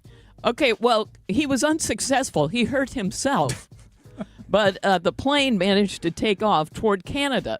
So the guy's like, all right, I want you to go to Canada. That's where I'm going. And he did release most of the passengers in St. Louis. Well, McNally parachutes out somewhere over Indiana. And it sounds like his backup parachute, when he pulled the cord, kind of knocked him around, and he dropped the bag of money. Oh, no. And that's a heavy bag. I mean, that much cash would be heavy. So he drops it, and they, of course, find the money and find him 5 days later. Was he dead? Nope. Oh, okay. Still alive. Okay. So they take him and put him in prison in Marion, Illinois. Yeah. Okay. Fast forward to 1978. Fellow hijacker Thomas Trapnell is in prison with this guy, and he has his girlfriend hijack a helicopter in St. Louis. And the plan is they're going to fly the helicopter down up to Marion, Illinois, land in there, and these two guys are going to get on it. Guess who the pilot of the helicopter was? Alan Barklage. You've got to be kidding me. Not Are you kidding me? He told me this story But that comes at the end of it. Oh, my goodness. Now, So- you're going to have to put a little context Yes. on there in a minute for people who don't know who he is. Alan Barklage flew traffic in helicopters in this city for eons. Decades, right? Decades. And I happened to catch the end of his career. And Alan would put you in the helicopter and do stuff like, we're going to have a Vietnam flashback flight, and go whoosh. Oh, really? Oh, yeah, he was a hoot. What was it? Was he the one that committed suicide or no? No, I'm thinking no. Bob Richards, right? Bob Richards yeah, okay. did, and then his brother unfortunately passed away in a, put it together yourself kind of helicopter accident. Okay, so she tries to hijack the helicopter from Alan Barklage, who is an experienced pilot, takes the gun from her and kills her midair. Are you serious? Uh-huh. How did Fred, have you ever heard this story? No. So he did tell me about it later, and he said that he was going to try to write a book about it. Would I proof it? And I read this thing, and I was like, oh, my gosh. And then, of course, he passed away as well. But it's a crazy story. So that all started 54 years ago today with this original guy trying to hijack the plane in St. Louis. That literally sounds like a movie script. Yeah, it should be. Yes. And then when I was looking up the guy who, McNally, who did all this, I saw a post on Reddit that said, I am this guy, I'm still here, and if somebody wants the movie rights, reach out. You wonder if that's And you anywhere near wonder, true, right? but still, like, Isn't that crazy? I'm worn out just listening to you tell that story. Fred, That's amazing. Yes, and I wrote this morning, and I kept going, wait, I don't want to do a traffic report. I'm in the middle of a hijacked helicopter story. The Barklage shooting the person, that Yes. really kind of jumps out at you. Well, and you fly with them for a little while. I was just filling in and for somebody, and he told me that, and you're just like, wait, what? And she tried to, what? And you were going to fly? Yeah, it's nuts. When did he pass away? Do you remember? Oh, I do not remember. He was a heck of a nice guy. Okay, so 54 years, that's all I got. It is National Pink Day, so you could celebrate the color pink, Fred. Or the clothing. Oh, that's kind of pink. Or the artist. That's true. Yeah. Oh, yeah, right. You do have a little, it's kind of a mauvey pink is. that Fred has on today. It looks good. Nice work, Joyce. And it's also National Detroit-style Pizza Day. What are your thoughts on this? Deep dish, regular rectangular pan. Yeah, it's not my thing. I'm more of a Chicago Fred, style. Yeah. As Dave Portnoy says, it should be built like an offensive lineman. Look heavy, but be light on its feet. And if you get a good one, then they are good. Look, I don't like to discriminate against any pizza. I'll give anything a try for sure. It's just not at the top of my list. That's fair. And it's also National Hydration Day, and we've got Jerry Seinfeld with a bit about hydration. It made me laugh. You know, he's coming back. Did you see that? They just announced he's coming to the Fox, right? So, what's annoying now besides everything? Here's what's annoying me. People telling me to hydrate. I don't want to hear about hydrating. You need to hydrate, Jerry. You better hydrate. You're on the plane. You're in the gym. You got to be hydrating. Make sure you're hydrating. Are you hydrating? Do you know what could happen to you if you don't hydrate? You could get dehydrated. Oh, no. Wouldn't I get thirsty first? No. According to the fitness people on TV, if you feel thirsty, you're too late. It's true. What do you mean I'm too late? What do I do? Just try and catch the pieces of your face as they dry up and crack off onto the floor. Oh my goodness! Now I think I've mentioned this. I am rewatching Seinfeld right now, and it's just amazing. It's a great experience. I don't think I've ever rewatched it, so I've always seen the original episodes. I'm sure I've seen a couple episodes more than once, but it has been a blast. And by the way, he's coming to the Fox on September 19th. Tickets go on sale this Friday at 10 a.m. Oh, thank you for that. Argentina's Lionel Messi set a World Cup record, of course, scoring his 17th and 18th goals to win 2-0 over Austria yesterday. Previous record holder was Miroslav Klose with 16, and he retired after Germany won the World Cup in 2014. I'm kind of getting into the World Cup stuff. I am too. We talked about this a little bit yesterday. Savannah Guthrie and her siblings may have known for a while that their mother is no longer with us. Were you in here for that, Fred? Yeah. Okay. Yeah, and I have some audio today that we can share a little later from Savannah because she basically had to admit that, she's not reporting on this story, but it's if I don't comment, it's part of my life, right? Well, exactly.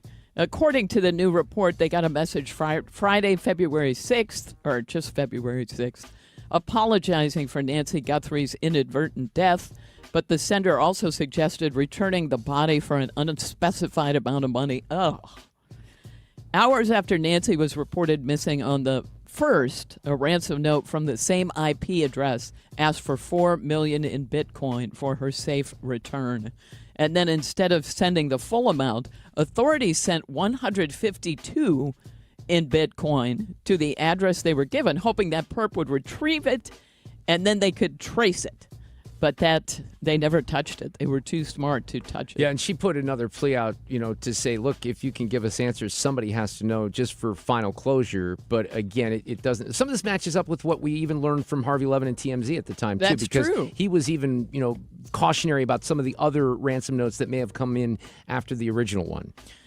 Tidbits for you. On July 11th, there will be a special screening of Jaws in Martha's Vineyard, and fans can actually watch the movie in the water where it was filmed.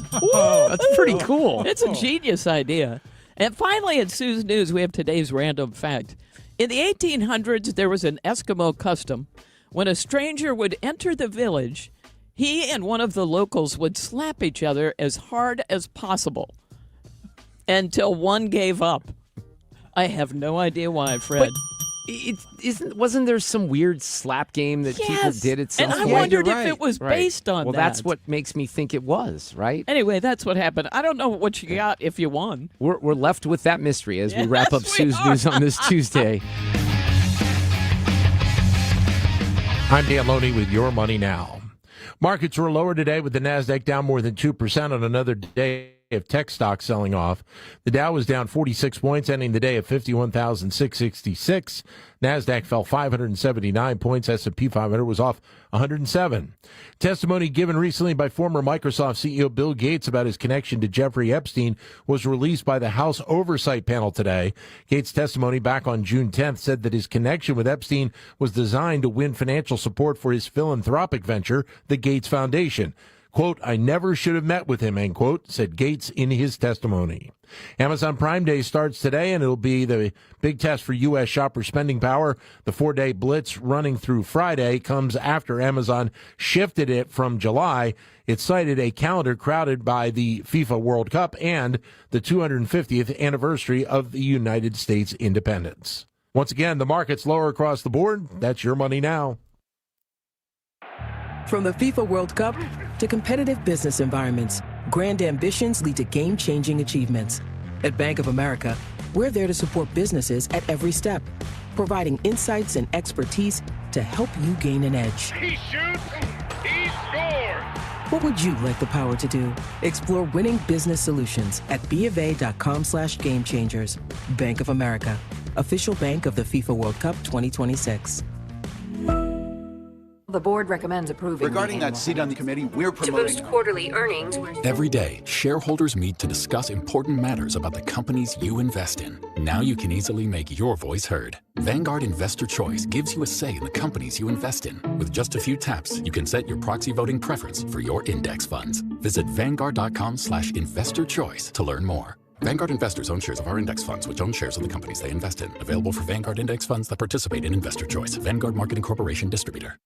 I used to live in the city in Holly Hills, and I remember, as an all-brick home, if you live in the city of St. Louis, you very well might have an all-brick home. And if you have an all-brick home and you have a brick chimney, you might need some tuck pointing every once in a while. Sometimes it's smaller jobs, just kind of cleaning up, making things look like they're not so old. But maybe sometimes a wall is collapsing and you have a lot bigger jobs and a lot more responsibility. Look, I always guide people into Morelli tuck pointing. My sister had called me years ago for a home that she owned here for my niece and said, hey, do you know a tuck pointer? And luckily I said, yes, John and Cindy Morelli. Free estimates, competitive pricing. They've been doing this for 35 plus years here in St. Louis with great quality workmanship and, exceeding expectations. And I say that with great confidence because if if you go to their website at MorelliTuckPointing.com, read some of the reviews, the rave reviews, and there's a lot of people out there that point out that everything kind of wraps up in a way that they did better than even expected, and that's really a good thing. You want your customers to feel that way, and they're proud of that reaction at Morelli Tuck Pointing. If you need a free estimate, if you have a project, please turn to them, 314-645-1387, or online, MorelliTuckPointing.com. According to MasterCard, nearly half of small businesses have been a victim of a cyber attack. As cybercrime escalates, ThrottleNet is calling on businesses to strengthen their security posture by taking a free online IT security audit right from your desk. This 3-minute online assessment provides an immediate score to see security gaps and vulnerabilities in your network. For 26 years, ThrottleNet has supported your business IT everything right here in St. Louis. In fact, no client of ThrottleNet has ever paid a ransom. So visit ThrottleNet.com/971 to take the free assessment today. Looking for a smarter, safer way to invest? For a limited time, lock in a great rate with Together Credit Union's 11-month CD special.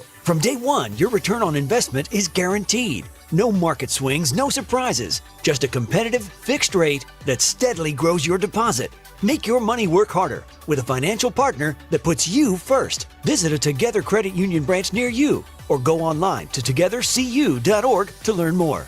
Together Credit Union. Federally insured by NCUA. Hi, I'm Dr. Mary Claire Haver, a board-certified OBGYN and menopause specialist. My new podcast, Unpaused, is the place for bold, unfiltered conversations about what it really takes for women to thrive in the second half of life. Every week, I sit down with medical experts, cultural icons, and powerhouse women to talk about what really matters. New episodes drop every Tuesday. Listen to and follow Unpaused with me, Dr. Mary Claire Haver, available now wherever you get your podcasts. It's time for a $98 AC tune-up. The time is 4:33. This time check sponsored by Jerry Kelly Heating, Air Conditioning, Electrical, and Plumbing. For details and a list of all station contest rules, visit www.971talk.com/rules. Happy birthday, America, in 2026. Get used to hearing the word semi-quincentennial. America 250 on 97.1 FM Talk. Sponsored by Paramount Men's Medical Center.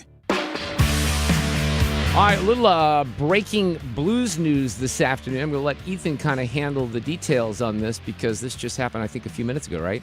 Yeah, it just got released 3 minutes ago that the St. Louis Blues are trading Jordan Kyrou to the Washington Capitals in exchange for Connor McMichael, Milton Gastrin, as well as the 16th overall pick. So the Blues now, as we speak, hold 4 first-round picks. I don't know much about the 2 players received in return, but the whole thing with Jordan Kyrou these past couple of years is if they are going to trade him, it's going to have to be a big return package. So I imagine that there is some these 2 players are highly regarded. We'll have to do a little bit more looking into it. I mean, not a complete shock. His name has been mentioned for months as a possible trade candidate, and a lot of on and off going the down past right now. couple of years. Yeah, and so you also told me earlier that which Tkachuk brother went to play with his brother? Brady Tkachuk was traded from the Ottawa Senators to the Florida Panthers, so the Tkachuk brothers will be playing together now on the same team. But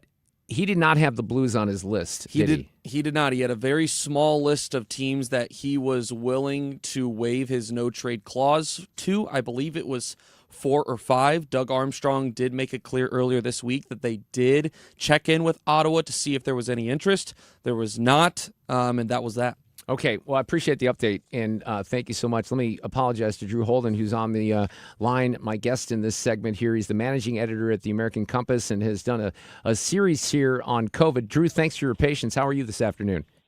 Mark, the pleasure's mine. Thanks so much for having me back on. I'm a longtime hockey fan, so I'm always happy to hear a few more updates on hockey. So what you're kind of putting a series of stories together. Look, this COVID thing still annoys me a lot, and I brought this up even a few weeks ago because my daughter, she didn't graduate from 5th grade, but they do this like little promotion ceremony, right, to take you from 5th grade into middle school. And so I'm there with all the parents on the night of this, and they flash back to photographs when she was in kindergarten. Well, that was the first COVID year. It was 2020. Mm-hmm. And, watching these kids, and I remember being at home, playing teacher and seeing them masked just made me so freaking angry, dude. And I like the fact, and even Joe Rogan tweeted this out today as a reminder. I don't know if he's followed what your, series is all about, but people need to know about all this stuff, and they need to remember how awful these things were and what we were forced to do, right?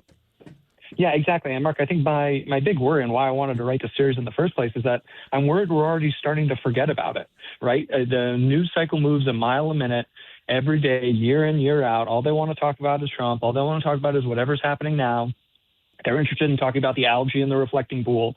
And these are the big the big stories with longer durations that are going to shape the foundation of American life for generations to come, and already have. And there's been enormous consequences that I don't think we're even scratching the surface. I don't either. And you look, even the teachers at my daughter's school, we got very lucky here in some parts of Missouri. We did not have the lockdowns and the masking as much as other states, as you might imagine, East Coast, West Coast. But even send that, teachers will tell you, and professionals in education will tell you that these kids are behind. And in some of the social situations, when you're learning how to talk or communicate and you have masks on, it's horrifying. But you kind of explain to people, because I have not had a chance to read all this, Drew. I certainly want to. But you put, so far, there's 6 parts together, and you kind of covered different topics in every piece, right?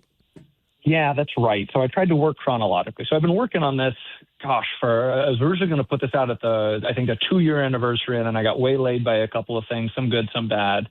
Well, I hope you're doing well, because I understand you had a cancer diagnosis, right? I did, yeah, midway through writing this piece. I can't imagine it was tied to that, but yeah, I did. By the grace of God, I'm in really good shape now. Glad to hear that. 3 years in remission. I'm back running. In the interim from when I started this piece to now, I did the DC half marathon. I'm back doing what I call my wine mom boxing classes a couple of times a week. That so is I'm good in to really hear. good shape. But good to hear. Thank you, Mark. I appreciate it. But so what I tried to do, what I tried to do with this series is work through all the things that I think we're already forgetting about COVID, right? I think it's really, really easy to remember kind of the general sense of, oh, this is COVID, and the media, I read a lot about the media. The media got some things wrong. The experts got some things wrong. The Democratic Party, I think in particular, got some things wrong. But we lose, I think, the granularity of just what went wrong and just how badly it went wrong. And then I think that causes us, to the final kind of conclusion of this series. It leads us to forget or misunderstand the consequences. And I think a lot of people these days talk about, oh, COVID did all these things, to your point about kids, right, and learning. COVID did all these things that impacted kids in all these ways. But in reality, not in all cases, but in many cases, what impacted kids was the fact that they had masks on for no reason. Right? What impacted kids is that they couldn't go to school when they weren't actually at risk, at any meaningful risk from COVID any more than the flu. Right. And so I worry that by forgetting the important details, we lose what the marrow of the bone of this conversation. And so I wanted to put everything back in writing, everything back in print, to just kind of isolate all these conversations we had then and why we were so misled and misguided on so many of these elements of it. Do you explore it all? Because I'm very confused as to how we fall down in this country along political lines on some of the issues that we really shouldn't. But in this particular case, one of the things that makes me most angry about COVID, as I sit here as a supposed trained journalist, I went to the University of Missouri Journalism School. I was a news director, a news anchor for many years before I did talk. But one of the biggest letdowns I had was in the way that so-called journalism, covered this story without doing what journalism is supposed to do, is push back and challenge the facts or the supposed facts. Yeah, Mark. So a huge chunk of my writing is dedicated to that. I'm not as trained in the arts of journalism as you are, but I'm kind of trying to be a bit of a guerrilla journalist and hold the media accountable when they don't do their jobs, as I understand it. Right, first rough draft of history, these kind of fundamental aspects of journalism, and so I think that thread runs throughout the series. But in particular, the one that really grinds my gears, even in retrospect, in part 4, I wrote about social distancing. Right, I'm sure you and your listeners remember the 6-foot rule. That was entirely contrived, truly, by Dr. Fauci. They asked him, he was pressed in a hearing about where this came from, where was the science to back it up. He's like, oh, it just kind of appeared one day, right? The media had years to try and figure that out, but instead they became lecturers and tattletales and scolds, and in a lot of cases just informants, right, to the government and to other entities when it came to people not following social distancing rules that were entirely invented out of thin air, right? The government has passed an edict restricting people's freedom of movement inside of their house, outside of their house, in places of business, in schools, in public places. And the media, the people who are supposed to be the first and foremost checker of government authority, did not check any government authority, did not bother to. They just picked up the talking points and they ran with them. It's horrifying. It really is. I can't, to this day, I can't believe it. When I read some of the things that you're chronicling again, it's, you think back to, luckily we didn't have this here, but you're on the beach in LA, you get a ticket. You're running around Central Park, someone's yelling at you when you're running or cycling if you don't have a mask on. I mean, the whole mask on thing and mask up and the way that people were so insisted upon that. I was, and a lot of people I'm sure listening were too. Look, I was the rebel on that. I didn't want to wear a mask. And if I didn't have to wear a mask and if someone wasn't going to tell me, I was not wearing that damn mask. And I still see people wearing masks and they have it underneath their nose. The whole thing was void of common sense, a lot of what we went through. Right, Drew? Yeah, it absolutely was, and it still goes on to this day. Right. I live in Washington, D.C. You see it all the time on the metro. You see it all outside. Outside is what kills me. There is no evidence, even the most pro-masking defender, there is absolutely no evidence that you or anyone around you benefits from you wearing a mask outside, right? The flow of air is what benefits you when you're outside. And so when I see people doing that, when I see them wearing the mask wrong, it's just so confounding. And it's actually very funny. This is one of the reasons I want to revisit so many of these talking points. Early in COVID, there was a big push by the legacy media to say, don't buy masks. Right? They're saying they don't work, the holes in the masks are too big, people won't know how to wear them, and so you shouldn't be going out and causing a run on masks, right? And so there's this one, I'll give you one headline from the Washington Post. There's this tweet they had back in 2020. If you're not already sick and you're not a healthcare worker, you don't need to wear a mask, and you certainly don't need to buy every box your local pharmacy has in stock. Like, it's just so confounding that these were the mask police. And once upon a time, they understood things that were truly a lot more simple before the political inflection that I think came to dominate so much of the discourse on this stuff. Unreal. But I'm glad you're chronicling. Is the best place to find this on your Substack? It is, yeah. So I just put up a thread that links to all the pieces if folks want to go through there. But the best place is on Substack. If you just search Drew Holden, I think my Substack is drewholden.substack.com. It's called Holden Court, and all the entire, I call it a COVID autopsy. All of those pieces are up there. One of the things, and we didn't talk about this yet, but you do, part 3 is on the lab leak theory, right? Which we were all told we were stupid to even think that was a possibility. A conspiracy theorist, a lunatic. Yeah. All these things coming home to roost. Drew, thank you, and I'm glad you're doing well personally as well. Thanks a lot. The pleasure's mine, Mark. Thanks for having me on, and I appreciate the well wishes. Take care. Traffic from the 97.1 FM Talk Traffic Center. We've got a massive jam through North County tonight. Eastbound 270 is down to only one lane due to road work on the Chain of Rocks Bridge. Only the left lane is open, and traffic is a parking lot back to West Florissant. Now, also a slow go is westbound 64. That lines up approaching Kings Highway out through McCausland. We've got a jam headed for the Poplar Street Bridge, too. There was an earlier accident at Grand that did not help. So a slow go near Vandeventer across the bridge. And then it jams again eastbound 64 at 255. That slowed things down on the Stan Musial Veterans Memorial Bridge. We've got the inner belt slowing south of Olive through 64. Northbound is slow through there as well. And there was an accident westbound 6440 approaching Boone's Crossing. Watch for the right lanes blocked there. And 270 southbound slow south of Page in pockets down through Doherty Ferry. I'm Sue Thomas, and that's traffic. This report brought to you by Lakeside Renovation and Design. For over 25 years, they've been St. Louis's trusted choice. They do homes inside and out, everything from siding to bathrooms, with quality craftsmanship and lifetime warranties. Go to lakesiderd.com. 97.1 FM Talk, St. Louis Conservative. Hard to believe it's already been a week since the last Retirement Advisory Group seminar at the, we're out there at the Doubletree off of Swingley Ridge Road. We changed these seminars. Used to do them at Plaza Frontenac. We're going to do a couple more this year. But look, it's not really smart to put off decisions when it comes to retirement. So if you're wondering if you're going to have enough money, you see the stock market kind of rocking and rolling. It was down a little bit today, down 50 points. How do you lock in the gains that you've made? Because you've seen maybe your 401k grow. and still have a great retirement. Well, Thomas and the team at the Retirement Advisory Group, they're going to coach you through all this and guide you through so you have a great retirement. You have money throughout the rest of your life. And if you don't know the answer to that question, it's even more important to not wait.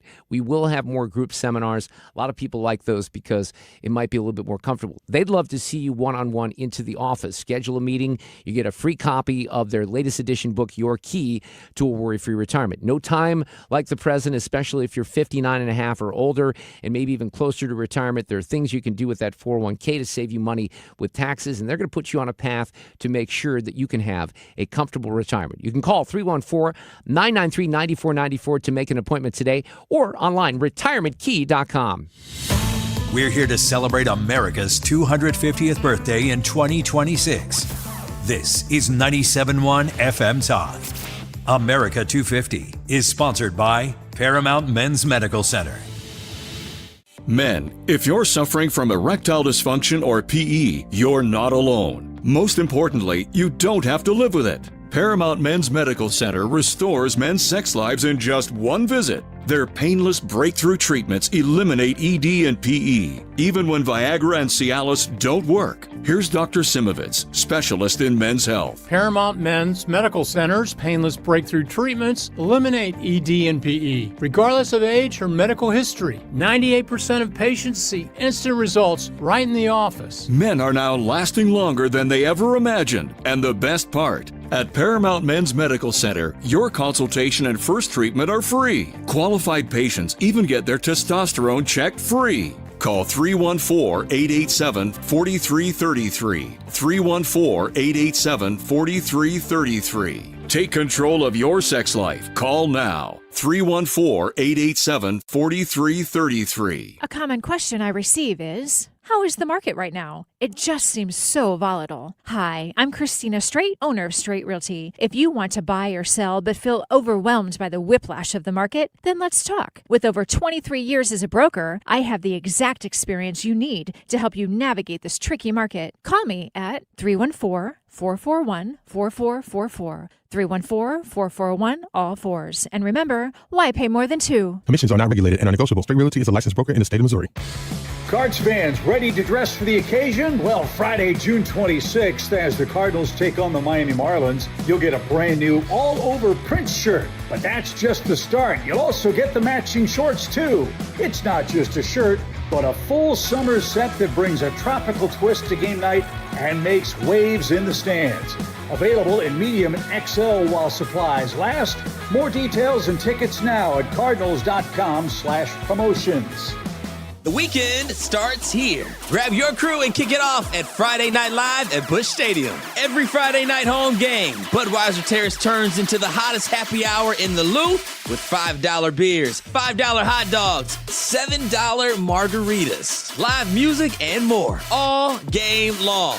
Meet up with friends, soak in the energy, and keep the night going with baseball under the lights. Good vibes, great deals, your new Friday tradition. Get tickets now at Cardinals.com. Want to make the most of your tax refund? File with TurboTax on Intuit Credit Karma. They help you get your biggest refund, and then we help you do more with it. With a personalized plan designed to help you hit your money goals. Start filing today in the Credit Karma app. You're listening to The Mark Reardon Show on 97.1 FM Talk, St. Louis Conservative. Sue, when you do your laundry, we've had quite the discussion on the Mark Reardon Show about laundry and machines and washing machines. I just got recently a new washer and dryer, and it's working quite well for me at this point, actually. Well, I like my good. Samsung washer and dryer. The other one's kind of died. But there was a, let me ask this. Let's start with this. How do you use your detergent? Do you use liquid detergent? Do you use pods? We mix it up. Do We've you? got That's bold, really. Yeah, we've got sheets. We've got, the sheets that come in like those little rectangles. I'm not a fan of those. I like the liquid, but there's also a Tide Crystals, just like the old school kind that you can put in that I also like. Okay, now what I'm going to talk about here is maybe something you just referenced, because in the Wall Street Journal last week they had something about this, and they say Tide already dominates detergent. Why is Procter & Gamble pushing a new version? So they control 60% of the market. Wow. But what they're doing now is, and they say in the story, every time P&G pushes out a new product, it's making a calculated gamble, and the stakes are the highest with its new crown jewel, Tide detergent. So when one of the company's top research and development executives and its scientists took their latest concoction, a detergent tile called Tide Evo. Is that what you're talking about at all? No. Okay. Yeah. Well, let me look that up to see what it looks because like. this is actually, it looks different. It doesn't look, you don't see colors like you do on the pod. They're basically saying in this article, though, it had taken years to persuade consumers to switch to Tide Pods. And I kind of remember that. Like at first you're like, hey, did these things work as well as the liquid detergent? I never switched. Isn't that weird? I only use pods. I only use pods. They said, in this piece, because it had taken so long, why roll the dice and why do something different? But the person they talked to here that rolls $2 billion in annual R&D spending. Think about that. $2 billion in just research and development. And they've been doing this for a long time. And I guess they have a company, by the way, that includes Downy, Pamper, Charmin. So, there's a lot of well-known companies within Procter & Gamble. But the fabric and home care generated 36% of their $84 billion in revenue in 2025. And the Tide Orange dominates the laundry aisle. Let's face it. I mean, I don't even know what the other detergents will be called at this point. They control 60%. So one of the things that they say in the piece is that the smell that Americans associate with clean laundry is actually the smell of Tide. I use pods, and then I use the Febreze fabric softeners. I got Aren't the those Bounce. sponsored by? Oh, maybe I've Bounce, but isn't that part of? Maybe that's part of Procter & Gamble too. Oh, I don't know. Is the EVO part of it? This thing looks like somewhere between a pod and one of the sheets that I don't love. Yeah, so they describe it here as a flexible 3-inch white square made of detergent fibers that feels like a pad of fabric, and actually looks like a pad of fabric. It looks almost like a sponge or something, like that a tile. Use. Yeah. So, but they're when they're testing this, so they say executives at rival companies have expressed bewilderment. They're confused by the shape and surprised by the price. Listen to this. A box of Tide Evo can cost almost twice as much as a tub of Tide Pods and can be far more expensive than store-brand liquid detergent. Whoa. But they're watching to see how consumers react. So I guess this decision goes even back to when they were launching Tide Pods, and that was in 2012. And the person who runs the R&D department is at a whiteboard with two of the company's big, pioneers, the paper towel pioneer, Paul Trokin, and the dish soap innovator, Mark Civic, and they basically come up with something that might be bigger and better. I guess the point of the story is they're always trying to push forward, right? Which is good. Tide, though, is so expensive anyway. Good grief, you're going to double? Who's going to go for that? I mean, I'm not. That's why I like the old school crystals. Because I'm thinking, I'm not spending that much. Plus, if I have a smaller load, I can adjust how much I want. Well, that's actually a very good point. And I don't ever do that. But what they say here is they get into some of the science, because part of the impetus was the limitation that the new Tide Pods have. In other words, they have 3 chambers, if you look at them. They have a mix of chemicals. It dissolves when the water comes in there. The chemicals mix and they activate, right? So they say in this article, if they wanted to add more features, it wasn't feasible to add any more chambers because the pod was going to become too big. So that's when they say, all right, well, let's look at the future. What are people going to do?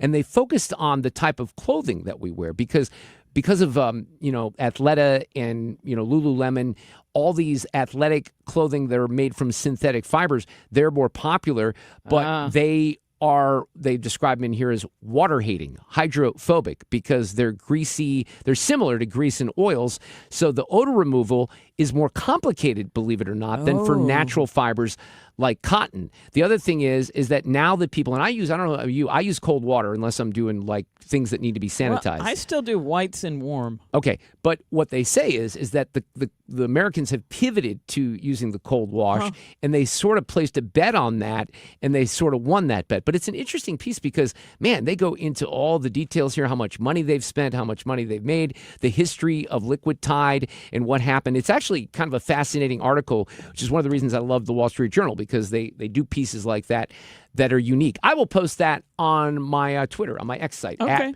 Mark Reardon KFTK, because if people, you might get blocked by the paywall, but it's a real interesting piece. Who would have thought that I'd be recommending, a history of Tide detergent and Tide Pods, but here I am.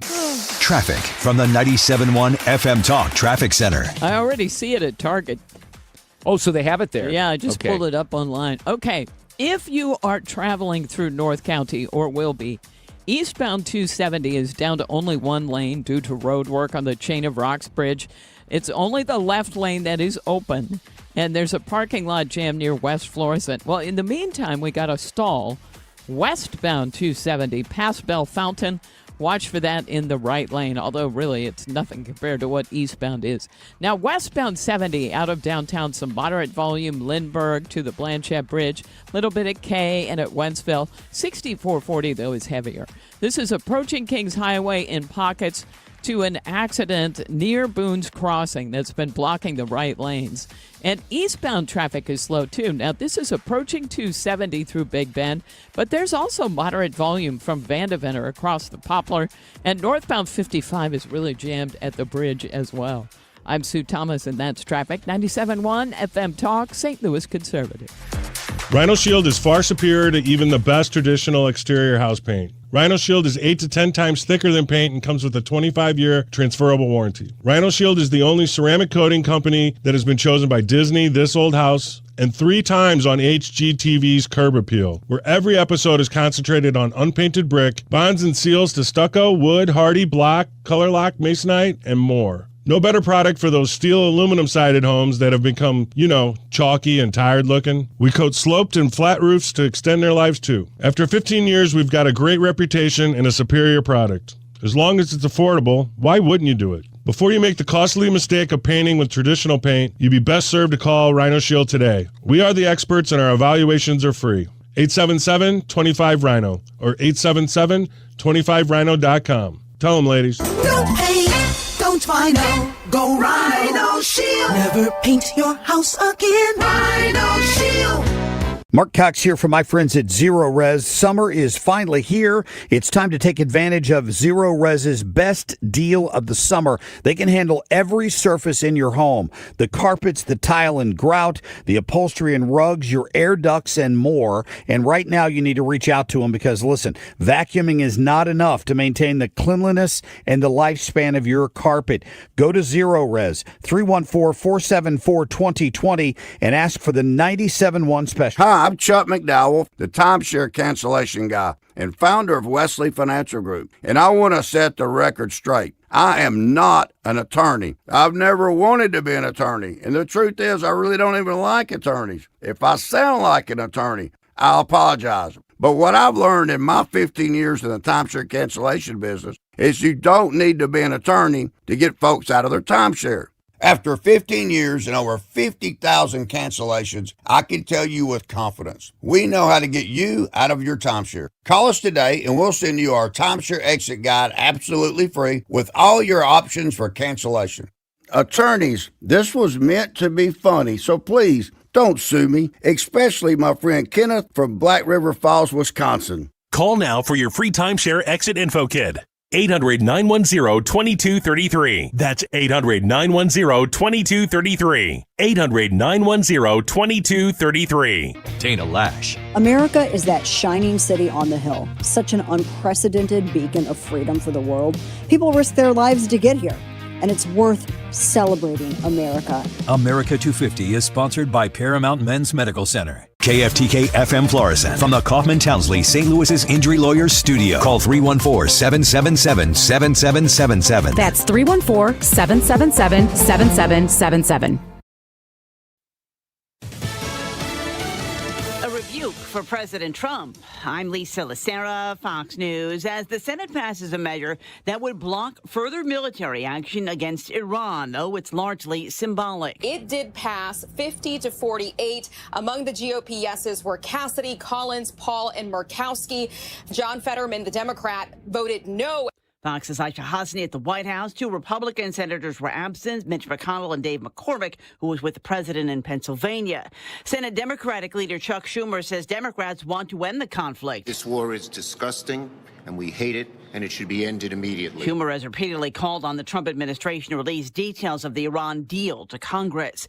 The president in the battleground state of Pennsylvania making his economic pitch. President Trump traveled to Pennsylvania's Lehigh Valley and a Mack Trucks factory to make his case for tariffs. How don't you pay a tariff? You build your factory here and you hire American workers. It's quite simple, actually. The president says tariffs on vehicles, including heavy-duty trucks like the ones made by Mack, will mean more of those trucks manufactured in the U.S. All American roads will be filled with American trucks very shortly. Very few people are able to compete with us anymore. President Trump is trying to reverse polling that shows a majority of voters disapprove of his handling of the economy and tariff policies. Fox's Jared Halpern at the White House. Germany's national railway operator says it's halted trains across the country because of a problem with the digital radio system. There's no immediate word on the cause of the problem. That's according to the German news agency DPA. Wall Street pullbacks on tech companies sent the major indexes lower. The Dow lost 45. The Nasdaq minus 579. The S&P down 107. The price of oil now at $73 a barrel for August delivery as tensions with Iran have somewhat eased. America is listening to Fox News.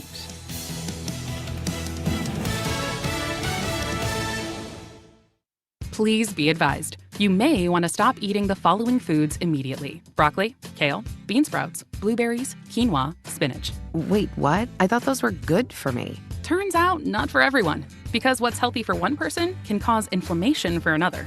And the only way to really know what your body needs is to listen to it. Listen how? That's where Viome comes in. Viome is a simple, at-home gut health test that looks at your body's real-time biology using RNA to understand what's happening inside you right now. When your results come in, you'll learn exactly which foods to eat, which to avoid, and which supplements are right for you, all based on the world's largest RNA-based human biology database and thousands of clinical research studies. And many people who use Viome report more energy, better digestion, and a better mood within months. So stop guessing. Start knowing. Learn more at Viome.com/gut. V as in Victor, IOME.com/GUT. And use coupon code GUTHEALTH50 to save $50 off your purchase. Viome. Trust. Air Comfort Service, heating, cooling, and insulation. Weather. Our fantastic weather for late June continues. Delightful this evening, partly cloudy, 64 for the overnight low. Wednesday, partly sunny, a couple of showers and thunder showers here and there, but very limited. A lot of dry time Wednesday, 84. Wednesday night, clouds, nothing more than a spot shower, 67. Thursday and Friday, unsettled, changeable sky with periods of rain and thunderstorms, some heavy downpours possible. This is 97.1 FM Talk. Chief Meteorologist Dave Murray. This hour of the Mark Reardon Show is sponsored by Gamma Tree Experts. Your trees deserve the best care. Call Gamma Tree Experts.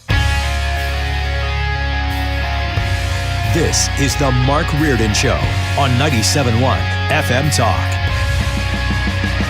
Just a little reminder on some of the breaking sports news from this afternoon. The Blues have traded Jordan Kyrou to the Capitals for Connor McMichael and a first-round pick. Ethan had that. He kind of broke that about an hour ago, so there's a lot of that going on with the NHL. In fact, it was awesome. I have some audio that I'll play. I wish the Tkachuk brothers would play with the Blues, but now they're going to play together both for the Panthers. But Keith Tkachuk was finally, got the call for the Hall of Fame, and it was a real special weekend for the Tkachuk family, and we'll cover that in audio cut of the day. President Trump was asked today why Iran is denying that it is okayed inspectors to come in and look at the highly enriched uranium. Iranians are saying there's no scheduled visit for the IAEA inspectors. Is that part of your agreement? They're wrong. So They're wrong. They know they're wrong. They told us inside, and we have it down 100% inspections. And if they were right, I'd cancel the meetings right now. Mr. President, when will those inspectors actually be on the ground? At the appropriate time. At the appropriate time. There's no rush. Yeah, he says there's no rush, and then Marco Rubio, the Secretary of State, basically echoing that. I know what they agreed to. I don't know why they have to say the things they say.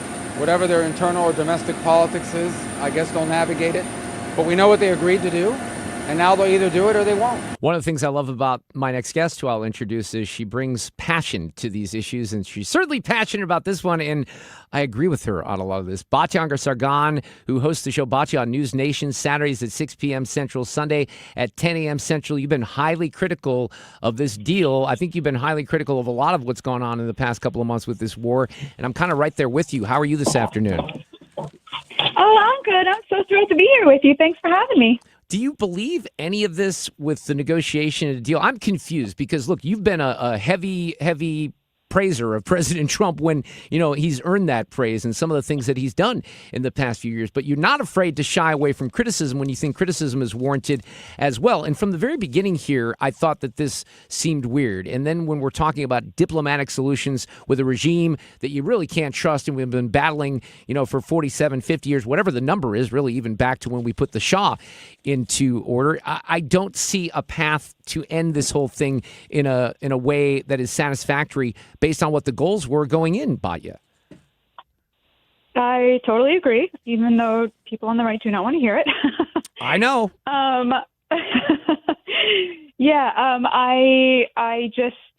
think this is probably the new status quo is Iran charges tolls on the Strait of Hormuz and everybody else sucks it up and starts to move oil traffic to the extent possible away from that choke point because, this is why the MOU was such a disaster. Iran is actually stronger now than it was in February because I think it never occurred to them that they could get away with charging tolls in the Strait of Hormuz. And now they know with 100% certainty that no one will stop them, especially not the United States of America. How do you think that this happened? And you mentioned people on the right. I think there are more critics at this point than there have been in the past 3 months. Some people, I know for a fact, by the way, I've had conversations, I'm sure you have too, with people on Capitol Hill who won't say things, publicly that they will say things privately. Right, but the cowards won't say it, no, right? They won't. They make, people like me absorb all of the hits. You're right. They won't say it because they don't want, to face the repercussions of Trump. But even for me, who, like I said, gives Trump credit where credit is due, and the guy that's always the art of the deal and negotiating is his strength, this seems like the worst outcome, not something where you can, say, okay, we clearly won this war. It's over. We're moving forward. We're going to have inspections.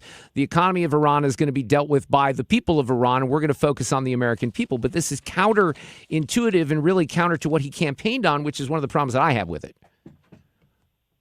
Yeah, I think effectively what Iran did was it moved the theater of war from the place where it loses, which is the military front, to the place where it wins, which is the economic front. And the reason they win on the economic front is because they have a limitless ability to absorb economic pain. And we have almost no ability to absorb economic pain because Trump promised us that we were going to be rich. So, you cannot win an economic battle on that front. And I think what we just showed the world was, we're not even willing to absorb $1 a gallon more, which, by the way, is totally fair. I'm not criticizing anybody for this. He promised the American dream to working class Americans. And as you know, that's really all I care about. Iran was never high on my priority list. But I accepted his logic about going in. I thought it was reasonable. And I think they thought a whole bunch of things would happen that didn't happen. I think the Israelis basically overpromised and underdelivered, not intentionally, like the Israelis definitely wanted it to work. But it just turns out, things are much more complicated.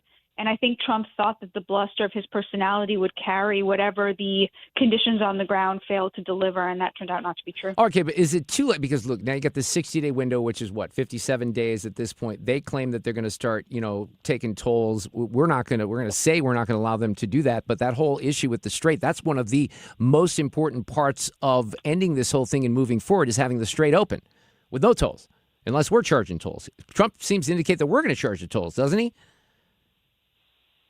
I don't know, right? And they're going to be charging the tolls, and we're not going to start a kinetic war again with them over it, and nobody else will either. So it's sort of like this is why I think they won, despite the fact that our great, amazing military nailed it in the first 2 weeks. It turns out that, to actually pursue the goals that Trump laid out takes a lot more consensus than the American people have right now. His base are working class and they're broke, and the Democrats who can afford it just hate everything he touches. Like the most noble goal he could come up with, they would not endorse. So the conditions right now domestically just do not lend themselves for us being able to pull anything off here. I really think this is just going to be the new status quo. If you remember, the JCPOA negotiations went on for 2 years. I do a little bit object. I find it humiliating to be told things that are obviously not true. and to be expected to pretend they're true, which is why I'm not a leftist anymore. And there's a little bit of that going on the right now, where you're supposed to act like this is a great MOU, and it's not. And Vice President J.D. Vance has been at the forefront of this gaslighting campaign in a way that I find very unbecoming. Well, let's talk about J.D. Vance. Now, just to be clear here, because you and I have talked about this before, you are no fan of J.D. Vance, so we should at least make that clear, right? Safe to say?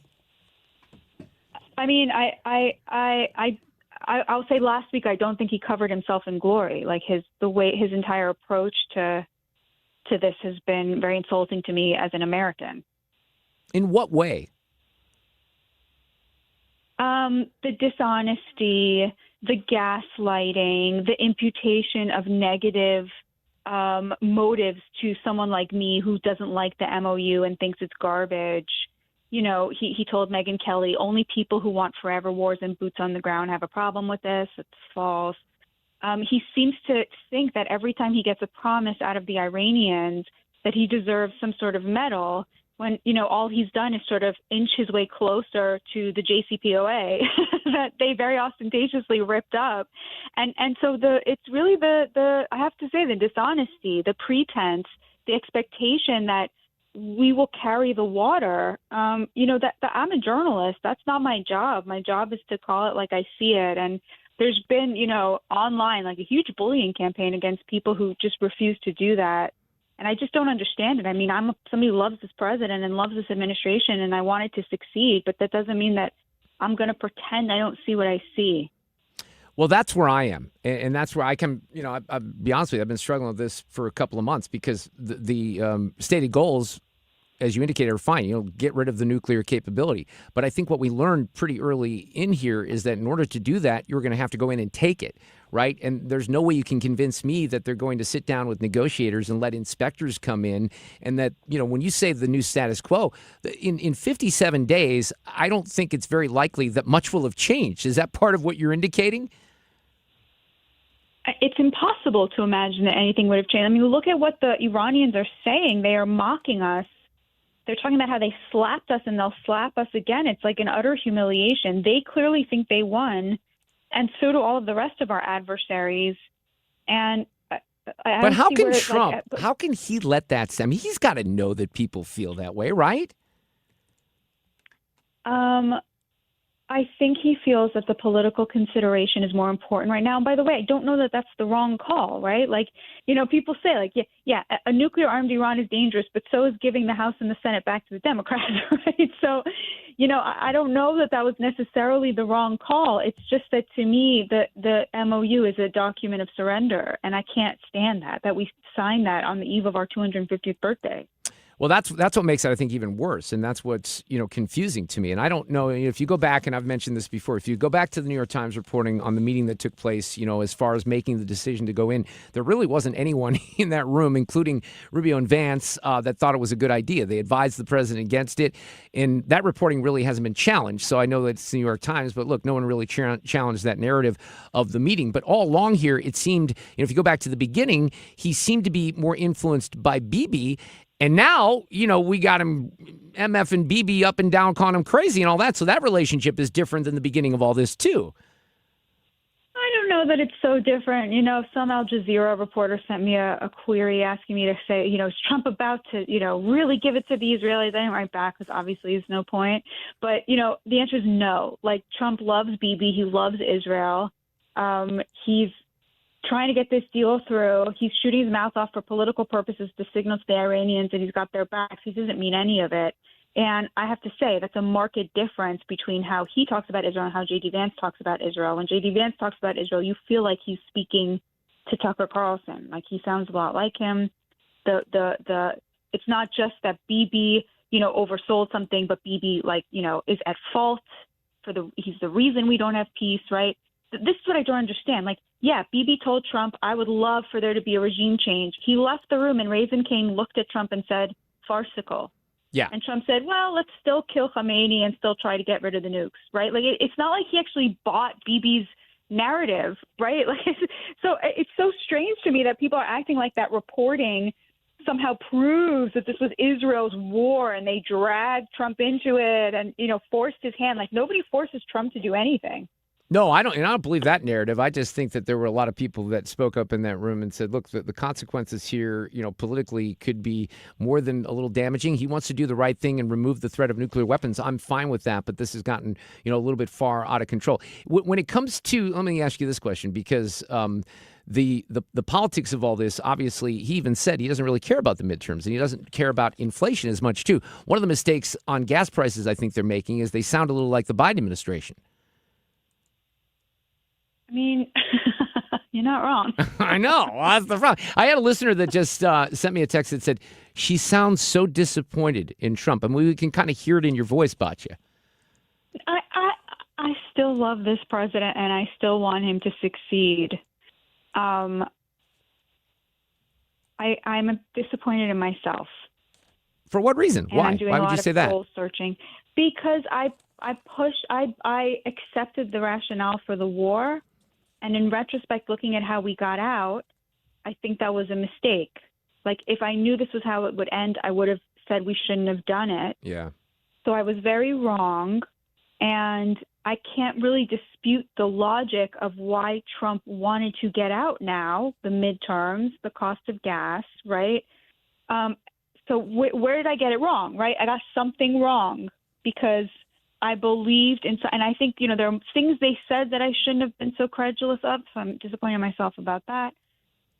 Yeah, I mean, look, it's not a great week, and it's, having the White House officially, come out and attack you on Twitter. It's like, what are you guys doing? Like, aren't we supposed to be the side that, like, believes in, open and honest debate? Clearly, not everybody thinks that, and the idea that, like, bullying people out of their opinions was the choice that, some people in the comms department made rather than, trying to argue for why this is a really good thing. I don't know. It's not been an easy week. I'm not going to lie. Well, look, I think that I really do feel like there are a lot more people who have come to this side and are a little bit more suspicious about what's going to happen, in the coming weeks. I hope maybe this isn't the end. I hope it ends differently because I don't like the way it's ending right now. But too. Keep I your want to chin be up, wrong Batya. about this very badly. Yeah. I know. Yeah, The good news is, for my listeners, I'm wrong a lot. So there's a good chance.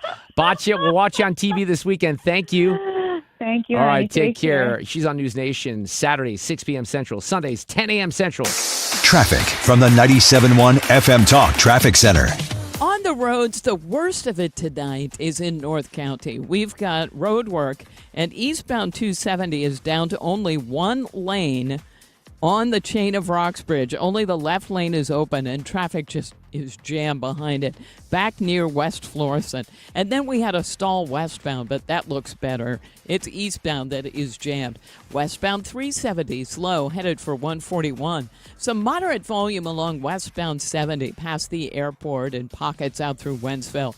6440 is slower. It's Kings Highway out through McCausland, a little bit of 270, and then it opens up and doesn't look better, or doesn't slow again till Prospect. It's still a little bit of volume at Boone's Crossing, but much better than it was. But eastbound is lined up. If you're going to the game, expect slow pockets approaching 270 through Big Bend, and then near Vanderventer, some moderate volume to the Poplar Street Bridge. Southbound 270, it's Page, down through 44, and slow-moving traffic on the Illinois side. Eastbound 64 at 255. I'm Sue Thomas, and that's traffic. 97.1 FM Talk, St. Louis Conservative. I want you to go on the website for Michael's Flooring Outlet, igotfloor.com. Click on the reviews tab and read some of the rave reviews that customers have left. And I can vouch for those reviews because I've been a customer within the last year and a half of Michael's Flooring Outlet. They helped me pull out some carpeting in 2 rooms, actually 2.5 rooms. We had a basement area that we decided where there's a small area that cuts off and goes out to the hot tub, and that's where my bunny hutch is. So we put some of the flooring product that we had left over in the basement. It looks fantastic. We did it on a budget. The team was awesome. It was real easy to work with Mike. And by the way, I always recommend, even though the website is great, go into one of the stores. They have 3 great locations. They're open every day except for Sunday. They have an unbelievable amount of options for you. And it depends on your lifestyle. And technology has come a long way.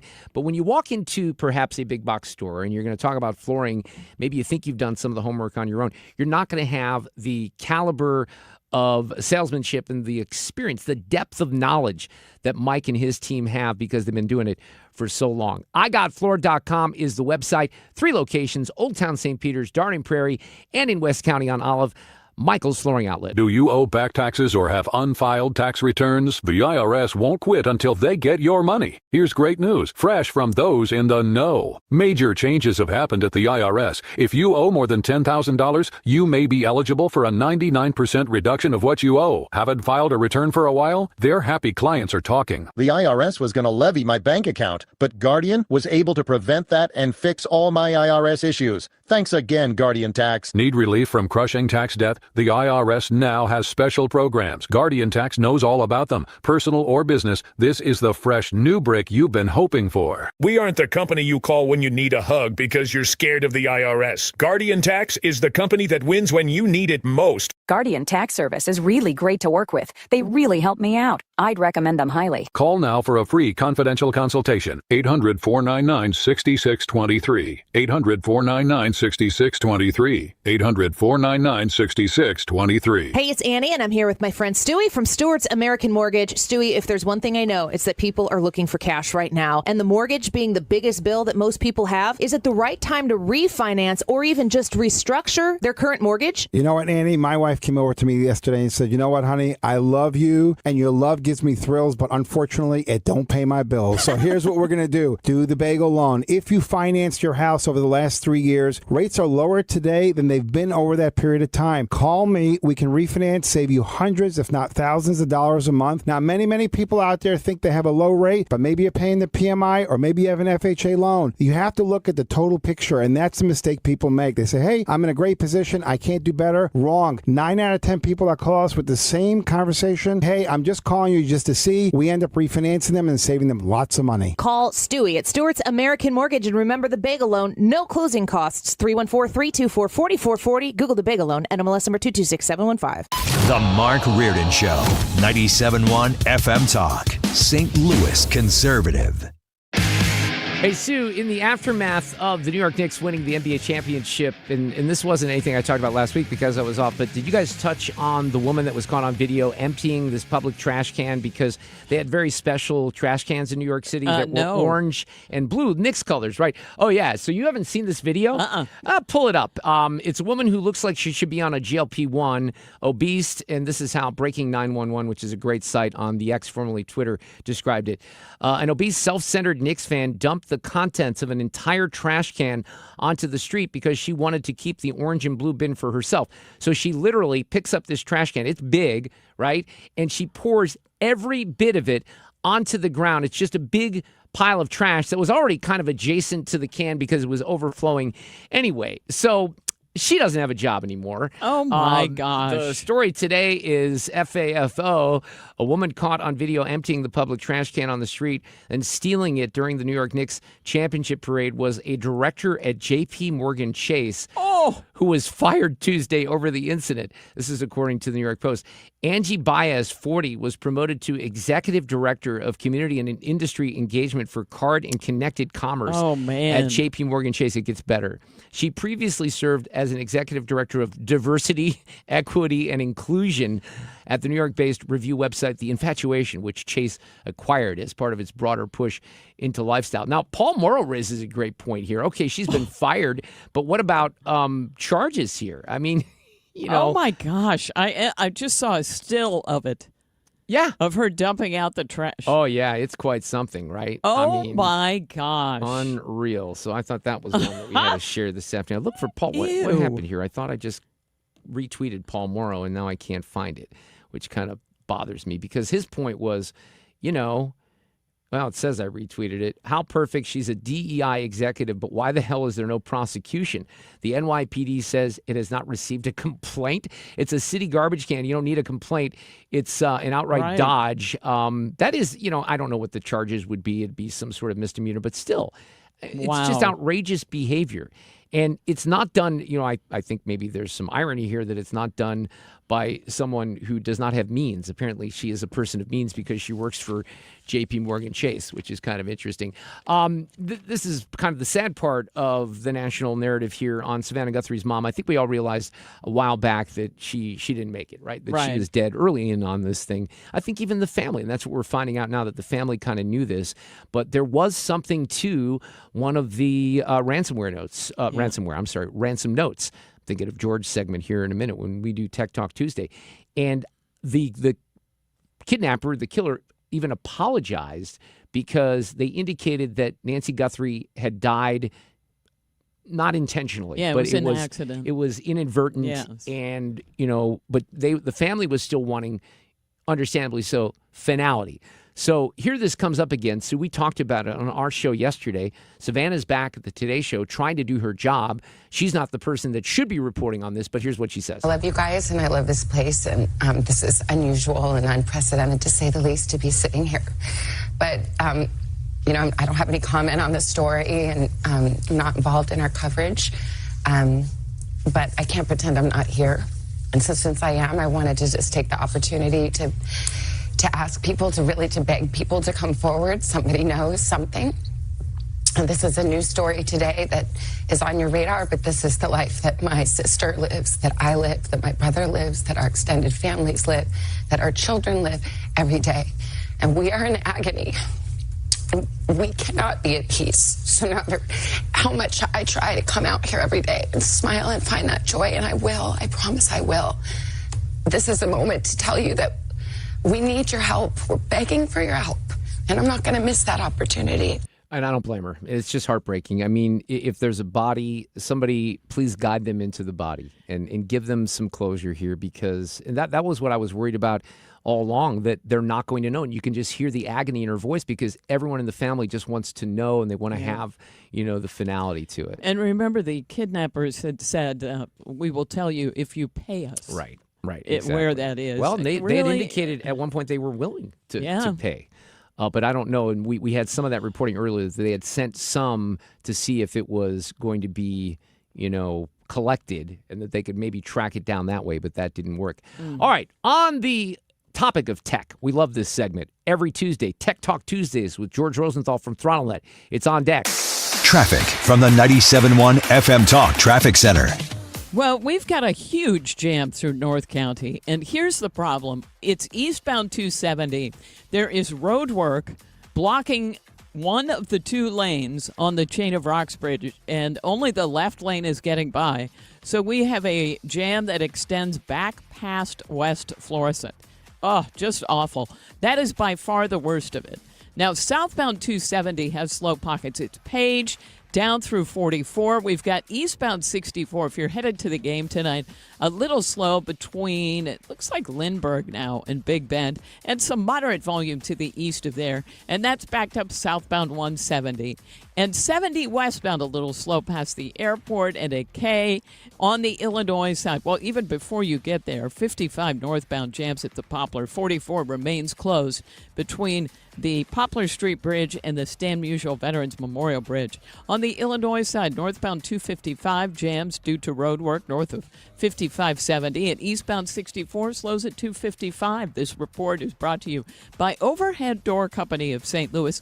Call them for their 26-point tune-up. One price, up to 3 garage doors and openers. Schedule online, too, instead of calling if you'd like, at overheaddoorstlewis.com. Sue Thomas with traffic, 97.1 FM Talk, St. Louis Conservative. I'm Bill Hemmer, and these are the most impactful moments in American history. It was the summer of 1969. And on a dairy farm in upstate New York, a sea of people gathered together for 3 days of peace and music. The Woodstock Music Art Fair was a miraculous success born out of chaos. The tiny town of Bethel had gotten ready for 50,000 attendees. But instead, they were greeted by 400,000 individuals from all over America. Independent artists like Carlos Santana became household names. Others like Janis Joplin, The Who, Jimi Hendrix and the Grateful Dead cemented themselves as rock icons. The festival was a snapshot of the free-spirited optimism that captivated America's youth and proved that music can be a powerful vessel for change. America 250 on 97.1 FM Talk. Sponsored by Paramount Men's Medical Center. I'm John Morgan of Morgan & Morgan. Last year, more clients hired Morgan & Morgan than ever before. We now have more offices, more staff, and more lawyers than any other injury firm in the world, protecting America, fighting for you. Visit forthepeople.com for an office near you. Zero Res wants to help you clean your home. Big summer savings right now. 3 rooms clean starting at $129. Plus, take $100 off your air duct cleaning. Visit ZeroResSTL.com and ask for the 97.1 special. When it comes to planning your retirement, there's a lot to think about. Portfolio management, tax planning, and retirement income just to get started. Steve All and his team at the All Financial Group focus on those things and more. Their goal is to help you achieve your goals. Call 636-230-8824 or online, yourmoneymattersstl.com. Investment advisory products and services made available through Impact Partnership Wealth, LLC, IBW, a registered investment advisor. Insurance and annuities offered through Steve All, NPN number 153-07419. According to MasterCard, nearly half of small businesses have been a victim of a cyber attack. As cybercrime escalates, ThrottleNet is calling on businesses to strengthen their security posture by taking a free online IT security audit right from your desk. This 3-minute online assessment provides an immediate score to see security gaps and vulnerabilities in your network. For 26 years, ThrottleNet has supported your business IT everything right here in St. Louis. In fact, no client of ThrottleNet has ever paid a ransom. So visit ThrottleNet.com/971 to take the free assessment today.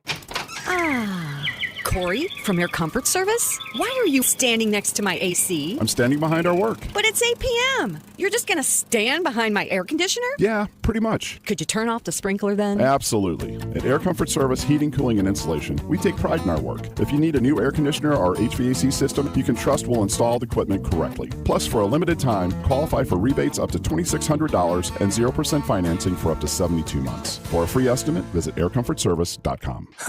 Bill, that's a big smile for an old politician. I'm thinking about our plan. It's slick enough to make a lobbyist blush. First, we hoodwink voters with Amendment 5. Tell them it's a tax cut. Once they're hooked, we decide who pays the higher taxes. So it's not a tax cut plan, and we don't get a say? Right, just swaps who pays the tax, but it does remove 3 voter-passed taxpayer constitutional protections. That lets us levy new taxes on services, increase sales taxes, and even tax home sales. And voters will no longer get to vote on tax hikes. Higher sales taxes on groceries, gas, service taxes on doctor visits, childcare, and even rent on apartments. Jeez. Taxes could exceed 20%. Sure, they figure that up to 80% of taxpayers will pay more taxes. Many, hundreds more. Seniors, they'll get hit even harder, but our big donors will cut a fat hog. The ones getting butchered by Amendment 5 are most taxpayers. I'm voting no on 5. Paid for by Missourians for fair taxation. It's time for a $98 AC tune-up. 5:33. This portion of the show is sponsored by Jerry Kelly, heating, air conditioning, electrical, and plumbing. For details and a list of all station contest rules, visit www.971talk.com/rules. Celebrating 250 years of freedom and 25 years of 97.1 FM Talk in St. Louis. Tech Talk Tuesday with George Rosenthal of ThrottleNet. ThrottleNet.com. Oh, ladies and gentlemen, here he is. He's back for another round of Tech Talk Tuesday. George, how are you this afternoon? Hope all is well. Doing great. Enjoying the summer so far. How about you? I've been enjoying my foray, my baby steps into AI. I've been sending you some screenshots, but I do need a little help on taking it to the next level. So we'll talk about that. But let's talk about some of these issues here. One of the topics you have written down from my Tech Talk Tuesday topic sheet, George, is the era of the AI agent collective. Sounded like we needed something like that to talk about this. Agent collective. What is all this about? Yeah, it sounds like deep, dark secrets, right? This is actually your phase 2 of training. Once you're ready, so when you're just a young Padawan, but once you get into the Jedi training, we're going to move you into the agentic AI world, which is what this is talking about. So the chatbot era, where you put in a couple of sentences and then you get a reaction back, and then you type back, and then it tells back, is slowly going to an end, which is insane to talk about because it wasn't even here that long. Wow. Yes. So the next phase of your training is going to be setting up agents inside of each one of the AI engines, because each AI engine does something different. So one is really good at pictures. One's really good at text or writing documents. One's really good at charts and math. The other one's good at coding. So if you create agents, so think of an agent like an employee or like a personal assistant that literally is there for you at all times. And you set up an agent for specific tasks, and then the agents can talk to each other automatically. So the new thing in the corporate world is literally just saying, like, for example, like analyze our Q1 operational data and generate a competitor vulnerability report. That's a lot of data to go gather and analyze. So one agent will go out and break down the tasks and then assign to other agents. These are other AI engines automatically, and they can go out and do tasks, but one may wait for another one's result to use that data for its own production.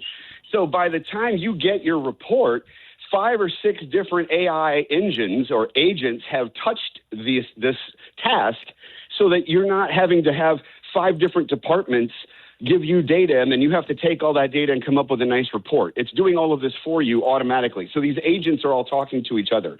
So, for example, I have an agent that every Monday morning, it gives me my Tech Talk Tuesday topics. Then I have a different agent that goes out and finds stocks that are under $9, and it does all the research on the top 5 stocks that I should look at. And it talks about how I have all these rules set that if it meets these criteria, then I want you to go out and look for news articles. If criteria is met there, then I want you to go out and look at trends. So by the time the agent gets back to me with results, it is very educated, very researched information. Same thing can be done for your work, of course, but you have all these agents that are doing the work for you. Okay, but I feel like I had a pretty good grasp on all this, and then you just blew it up. I go a couple weeks ago, we sit down, I'm starting with this, and now I feel like I'm overwhelmed again. It is. And what's crazy is that it wasn't that long ago that we were just chatting with the thing. And now we're setting it up like helpers, like personal assistants that can remind you throughout the day. One agent can basically talk to another about your diet, and you can tie it into your sleep habits and your sleep data that's coming from your watch or your wristband that you're wearing at night. And all these different agents this is from a personal level, same thing on a corporate level, but all these different agents can be working together to help you. So the name of the game now isn't learning how to just write chat or how to, write prompts. It's learning how agents can work together to make your life 10 times more efficient and 10 times better. But how would someone do that without having the ability, like I do, to come over and say, George, will you show me how to do that? How are people going to learn how to do this? Exactly. So the only way, and that is the best question, the only way to do it is to ask AI itself. Of course it is. Go into Gemini and you say, Gemini, I need you to walk me through step by step how to create an agent. And then it will do that and then you say, look, well, the agent I'd like to create is for my workouts that's coordinated with my diet plan. Here's what I want to do and blah, blah, blah. And it'll walk you through that. And it'll teach you how to create an agent for you. You just got to ask it. Okay, now let's segue into topic number 2, because I think that there's some crossover here, because they're very tied together. Right. So there are businesses. I was talking to my brother-in-law over the weekend. I was in Chicago. I said, hey, how much do you use AI? And they use the Microsoft platform with his company, right? And they put it to good use. But now you're talking about, there's risk there with information getting out, data breaches, et cetera. So now what's going to happen related to that? Yeah. So what's happening now is several things. The insurance industry is catching on to dangers. The government is catching on to dangers like the SEC, like HIPAA compliance. They're starting to understand that when you put corporate data out onto a cloud AI system, that the cloud AI system is keeping it, using it for research and development, and then it's out there in the ether. And so you've crossed what they call the corporate barrier of data. And if you have employees just using Gemini, let's say, or they're using Copilot, and they're just randomly using it without policies in place, and let's say they want to do a financial analysis. So they take a P&L report and a balance sheet, and they give it to Copilot. Copilot does calculations, creates some nice charts, maybe a nice PowerPoint presentation. But the point is you just gave your P&L and your balance sheet to Microsoft. Yeah. So that's the danger here. And so people are starting to figure this out. Well, ThrottleNet, we haven't talked about this yet ever, but we're going to start talking about it. ThrottleNet for the last few years has been working on a solution to this. And we have a very exciting AI solution that's coming down the pipe. It's extremely exciting. That basically keeps all of your data on property with you. It does not go to the cloud. It does not go up into some ether of unknowns. And yet you get to do everything you want to do with several different agents or AI engines, so to speak, within your business. So that's the big shift, though, is where is this data stored? And, that leads into what Apple talked about at their developer conference that then goes into the Apple Home devices. And that is something that I just love, is the fact that they're keeping it private on the device, not putting your conversations, your data, your pictures, whatever reports you're sending out into the Apple cloud. They're keeping it on the devices. So that's the big shift. Two things, of course, going from just a chatbot to an agent. But then once you do that, where are you keeping your data? Making sure it's sovereign on your company's infrastructure, and you're not giving it away. Here's what happens. What happens if the AI company that you're using changes its data policy and says everything you've uploaded is public? They could do that. Right. And then everything you've done, personal and corporate, is up there for public use. So that is going to be a very big shift. And Apple is leading the charge on that. I'm very proud of that. So explain Tech Talk Tuesday here, George Rosenthal from Throttle. Explain that a little bit more with Apple and how they're doing that, because I was reading some of your notes here, and you're talking about neural processing units, NPUs. What does this all mean? Yes. Basically what you're saying is that Apple's moving in a way that we as Apple users can also be more confident that our data is stored safely and not out there on the cloud where someone can steal it. Correct. It's because they're putting these processors into the devices. Okay. So these high-end AI chips are going to be put into the iPad, the iPhone, the MacBook, the Mac that sits on your desk. And now, again, that's the bummer is if you have older equipment, it may not work until you upgrade. So, but the neat thing is it goes along with the home devices. So, I won't say her name, but Amazon Echo is all throughout my home. If I say it right now, it'll turn everything on. But I may be shifting because all of my conversations, my personal habits, every time I'm home or not home, when the air conditioner's on or not on, when I turn my lights on, when I watch a movie, it knows. Amazon Echo knows everything about me, but it's on Amazon's cloud. Right. What's going to change with Apple is that I may shift everything over to Apple, and then it's going to the AI will get to know me and give me the best times to turn my air conditioner on or up. Give me the best times to do certain things around the house. Alert me when it's a great day to cut the grass because it knows the weather's going to be nice in the next couple of days. It will know my calendar. It'll know everything about me. But the key is that it's inside my home. It never goes to Apple's cloud. That is what's so exciting about Apple. And the fact is that their AI is Gemini or Claude. And so that's the thing that's really nice is that you're going to be using Apple products, but the engine that's powering Siri is Gemini and Claude and ChatGPT, but I don't even count them anymore. Yeah, that's what. So I've mainly been using Gemini, and I guess I need to experiment with some of the others. But we are going to need another sit down where I can kind of create these agents, and you can show them because I'm asking it to do certain things, and I'm having some success with the answers, but I don't know how to take it to that next level. So I think that's interesting. Well, what's going on? Like in the Wall Street Journal today, they were talking about. I think the Nasdaq was down. That the headline was "Tech Slide Deepens as AI Fears Get Worse." What are the AI fears that they're referring to? There's so many things going on with the fear of everything from data centers being built with too much water usage, not enough electricity, the fears of where your data is being stored, the fears of what's going to take over jobs right now. They're having a massive issue with radiology right now in the medical world because AI is so good at reading anything that a radiologist does, that they're saying if your kid's in school to be a radiologist, you need to think twice. That literally came out this morning. That's nuts. Wow. And that AI is going to be so good that no human would actually have the eye to see. Do you imagine going through like a program for that and then all of a sudden finding that out? Oh, I can, and it's awful. Wow. That was talked about this morning on the news. I couldn't believe it. I was like, man, oh man. But there's a lot of dangers, along with the fact that Claude doesn't want their stuff weaponized. They don't want it to spy on people. I mean, we are in a crazy time right now but things are changing weekly. It's insane how fast things are going. You know, we don't have time for this right now, but yeah, I had somebody last week, and I can't remember who asked this question, but we were talking about a group of friends and I, and this is something to noodle on for a future week. But you know, I've got an 11-year-old daughter who's going into 6th grade. How are schools going to deal with AI? That's from a good from question. the standpoint of teaching, not only using it. I'm not talking about using AI. I'm talking about teaching kids about AI. I mean, we have to have something, right? You can't just ignore that it's happening out there. So I'm very curious to see if there's been any thought that's been given in how to do that.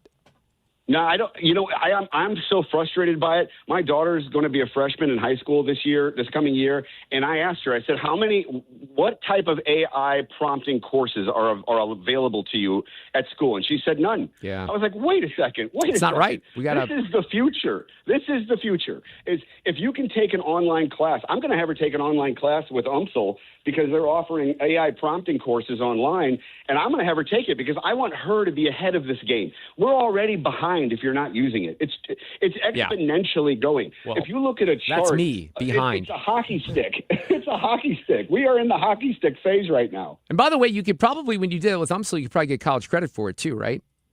Yes, yeah, absolutely, and you know, and basically keep up with the technology that is going to change the world. It is changing the world, and the fact that high schools aren't even offering prompting courses drives me insane. Yeah, I think that's wrong. That's why I brought it up. Look, the people listening to this segment every week, you're in the process of earning your own master's degree from the Mark Reardon Show. Yeah. Listening to George. Tech Talk Tuesdays. George, we'll talk next week. I'll hit you on the text because I got some questions, so I'm going to text you probably tomorrow morning. I'll catch you then. Sounds good, young Padawan. We'll get you to Jedi training very See you soon. later. Traffic from the 97.1 FM Talk Traffic Center. It's still a hideous jam on eastbound 270 through North County, and it's about West Florissant to the Chain of Rocks Bridge. They've got the right lane blocked, only the left lane getting by on the bridge. It's all due to road work. But, is it a mess? Also slow is southbound 270, and this is Olive down through Doherty Ferry. We've got southbound 170 jamming, headed for 64. And if you're headed to the game tonight, eastbound traffic is slowing east of Lindbergh through Big Bend. Westbound still slow approaching Hampton through Hanley. And on the Illinois side, 64 eastbound slowing at 255. We do have some volume eastbound on the Poplar Street Bridge. Out west, 70 isn't bad, and neither is 64. Maybe a slow pocket here and there, but nothing terrible. I'm Sue Thomas, and that's traffic on 97.1 FM Talk, St. Louis Conservative. Audio cut of the day before we wrap the show up. Coming up next. We're here to celebrate America's 250th birthday in 2026. This is 97.1 FM Talk. America 250 is sponsored by Paramount Men's Medical Center.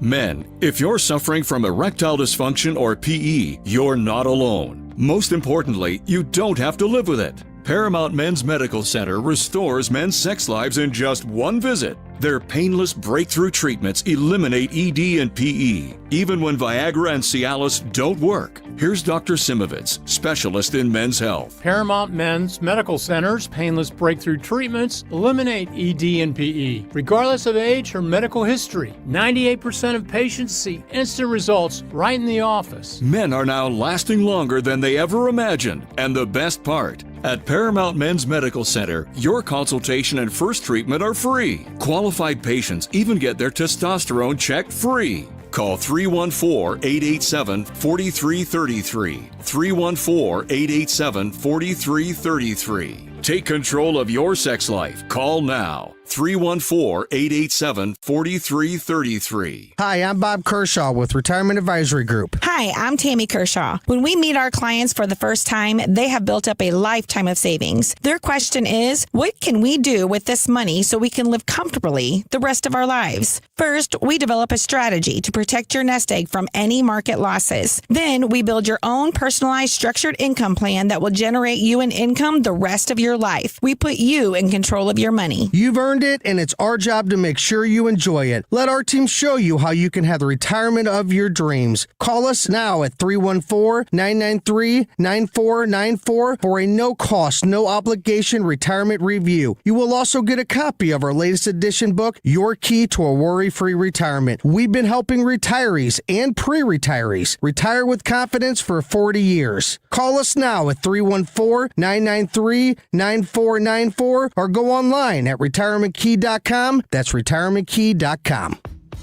Nothing makes a gathering great like Eggland's best eggs. They're just so delicious with better nutrition, too. For us, it's eggs any style, as long as they're the best. Eggland's best. Better taste, better nutrition, better eggs. Mark Reardon is St. Louis conservative. Yeah, Sue and I both agree that we feel overwhelmed by this afternoon's Tech Talk Tuesday.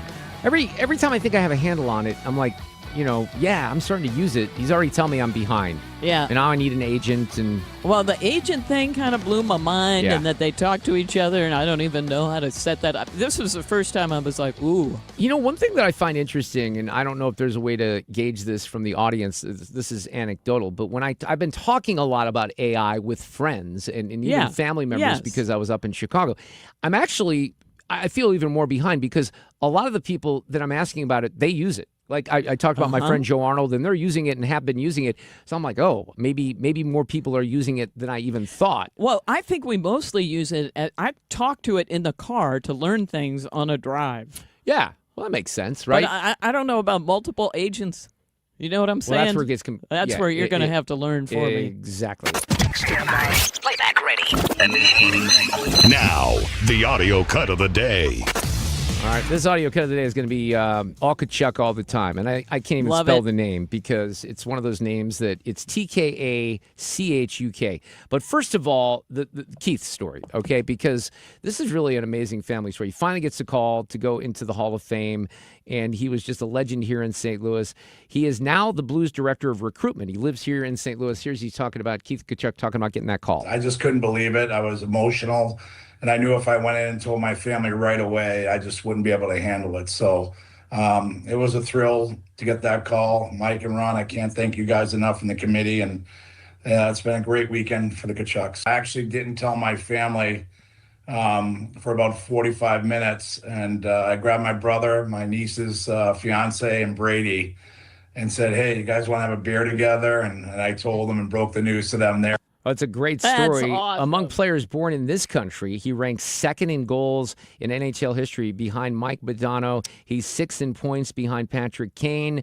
He had 1,065 points, 538 goals, 527 assists for the Jets, Phoenix Coyotes, Blues, and the Atlanta Thrashers. There's a name from the past. And he also had 2,219 penalty minutes. One guy is quoted in this story as saying, he was a nasty player, but that's hockey, right? Yeah, but then how about his kids? So Brady Tkachuk gets traded to play with his brother Matthew for the Panthers, and they find the story out on Father's Day. It was one of the greatest moments of my entire life. I had my daughter Millie in my hands. I'm like lifting her up like up to the Stanley Cup. I'm like, yes. But Brady, you got to tell the story about how you actually found out. Please do. Yeah, it was an eventful day. We had Millie's baptism in the morning. We had Father's Day brunch, and I was just told things are happening fast, so just be on your phone. And we were actually having a gold medal party that night for all of our family and friends in St. Louis. So we were doing family pictures before. I was off my phone for 5 minutes. And our grandpa's standing out there. We're in the middle of our family pictures like, this is interesting. We have Emily Kaplan and Pierre LeBrun just said, Brady, you just got traded to Florida. So there's that. I was like, what? And so I went right inside. I was holding my son, and so I had like 10 missed calls and realized that it happened. And we always we'll have that together, that we found out on the same room. Isn't that weird that he even finds out? You hear stories about this, that people find out, in the media before they are even notified, and that sounds like one of those situations.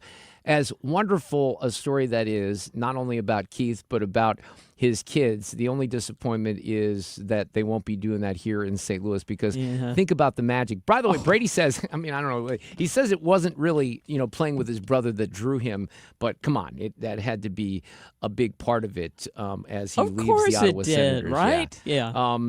I guess Brady says on the Wingman podcast that the Panthers' success and not the chance to play with his brother that brought him to South Florida. I made this decision taking you out of it. It wasn't about you. You know how much I love you. But every single time after playing you guys, I was like, holy cow, that team is incredible. And they have a chance to win every single year. That's an interesting approach if he was actually able to do that. And there's no doubt that, he's joining a championship caliber team. By the way, we had some big Blues news today as well. Jordan Kyrou was traded, and I can't even tell you all the details of that. We broke that story a couple hours ago. Sue, I'm going to the baseball game tonight. Ooh, have fun. Yeah, I'm going to be with Rex Singfield and a bunch of folks. He calls it the Hall of Fame game, and maybe Ozzy might be up there and some folks like that. That's cool. So I'll talk golf with Ozzie Smith tonight. We'll report back on that tomorrow. Traffic from the 97.1 FM Talk Traffic Center. You could tell him you saw his glove in the book about the 50 gloves. Oh, you know what? I can do that. I love that book. Yeah. Ed Wheatley came in here a couple weeks ago. It's actually a good idea. Yeah. Now, if you are eastbound on 270 tonight, we've got a delay. There's road work on the Chain of Rocks Bridge, and only the left lane is getting by. So just a parking lot jam behind it. If you're going to the game tonight, eastbound 64 is a slow go east of Lindbergh through Big Bend. Another jam is on southbound 270 from Olive down through Doherty Ferry. Just the usual volume, westbound 6440 and westbound 70. Some volume coming off the Stan Musial Veterans Memorial Bridge and on 64 eastbound at 255. This report is brought to you by Barron Mirror Glass and Door. We would like to congratulate them on their 50-year anniversary. You don't stay in business that long by not supplying quality products and outstanding service. The key is their experienced staff, so contact Barron Mirror Glass and Door and let them show you why 50 years is just a start. Sue Thomas with traffic, 97.1 FM Talk, St. Louis Conservative.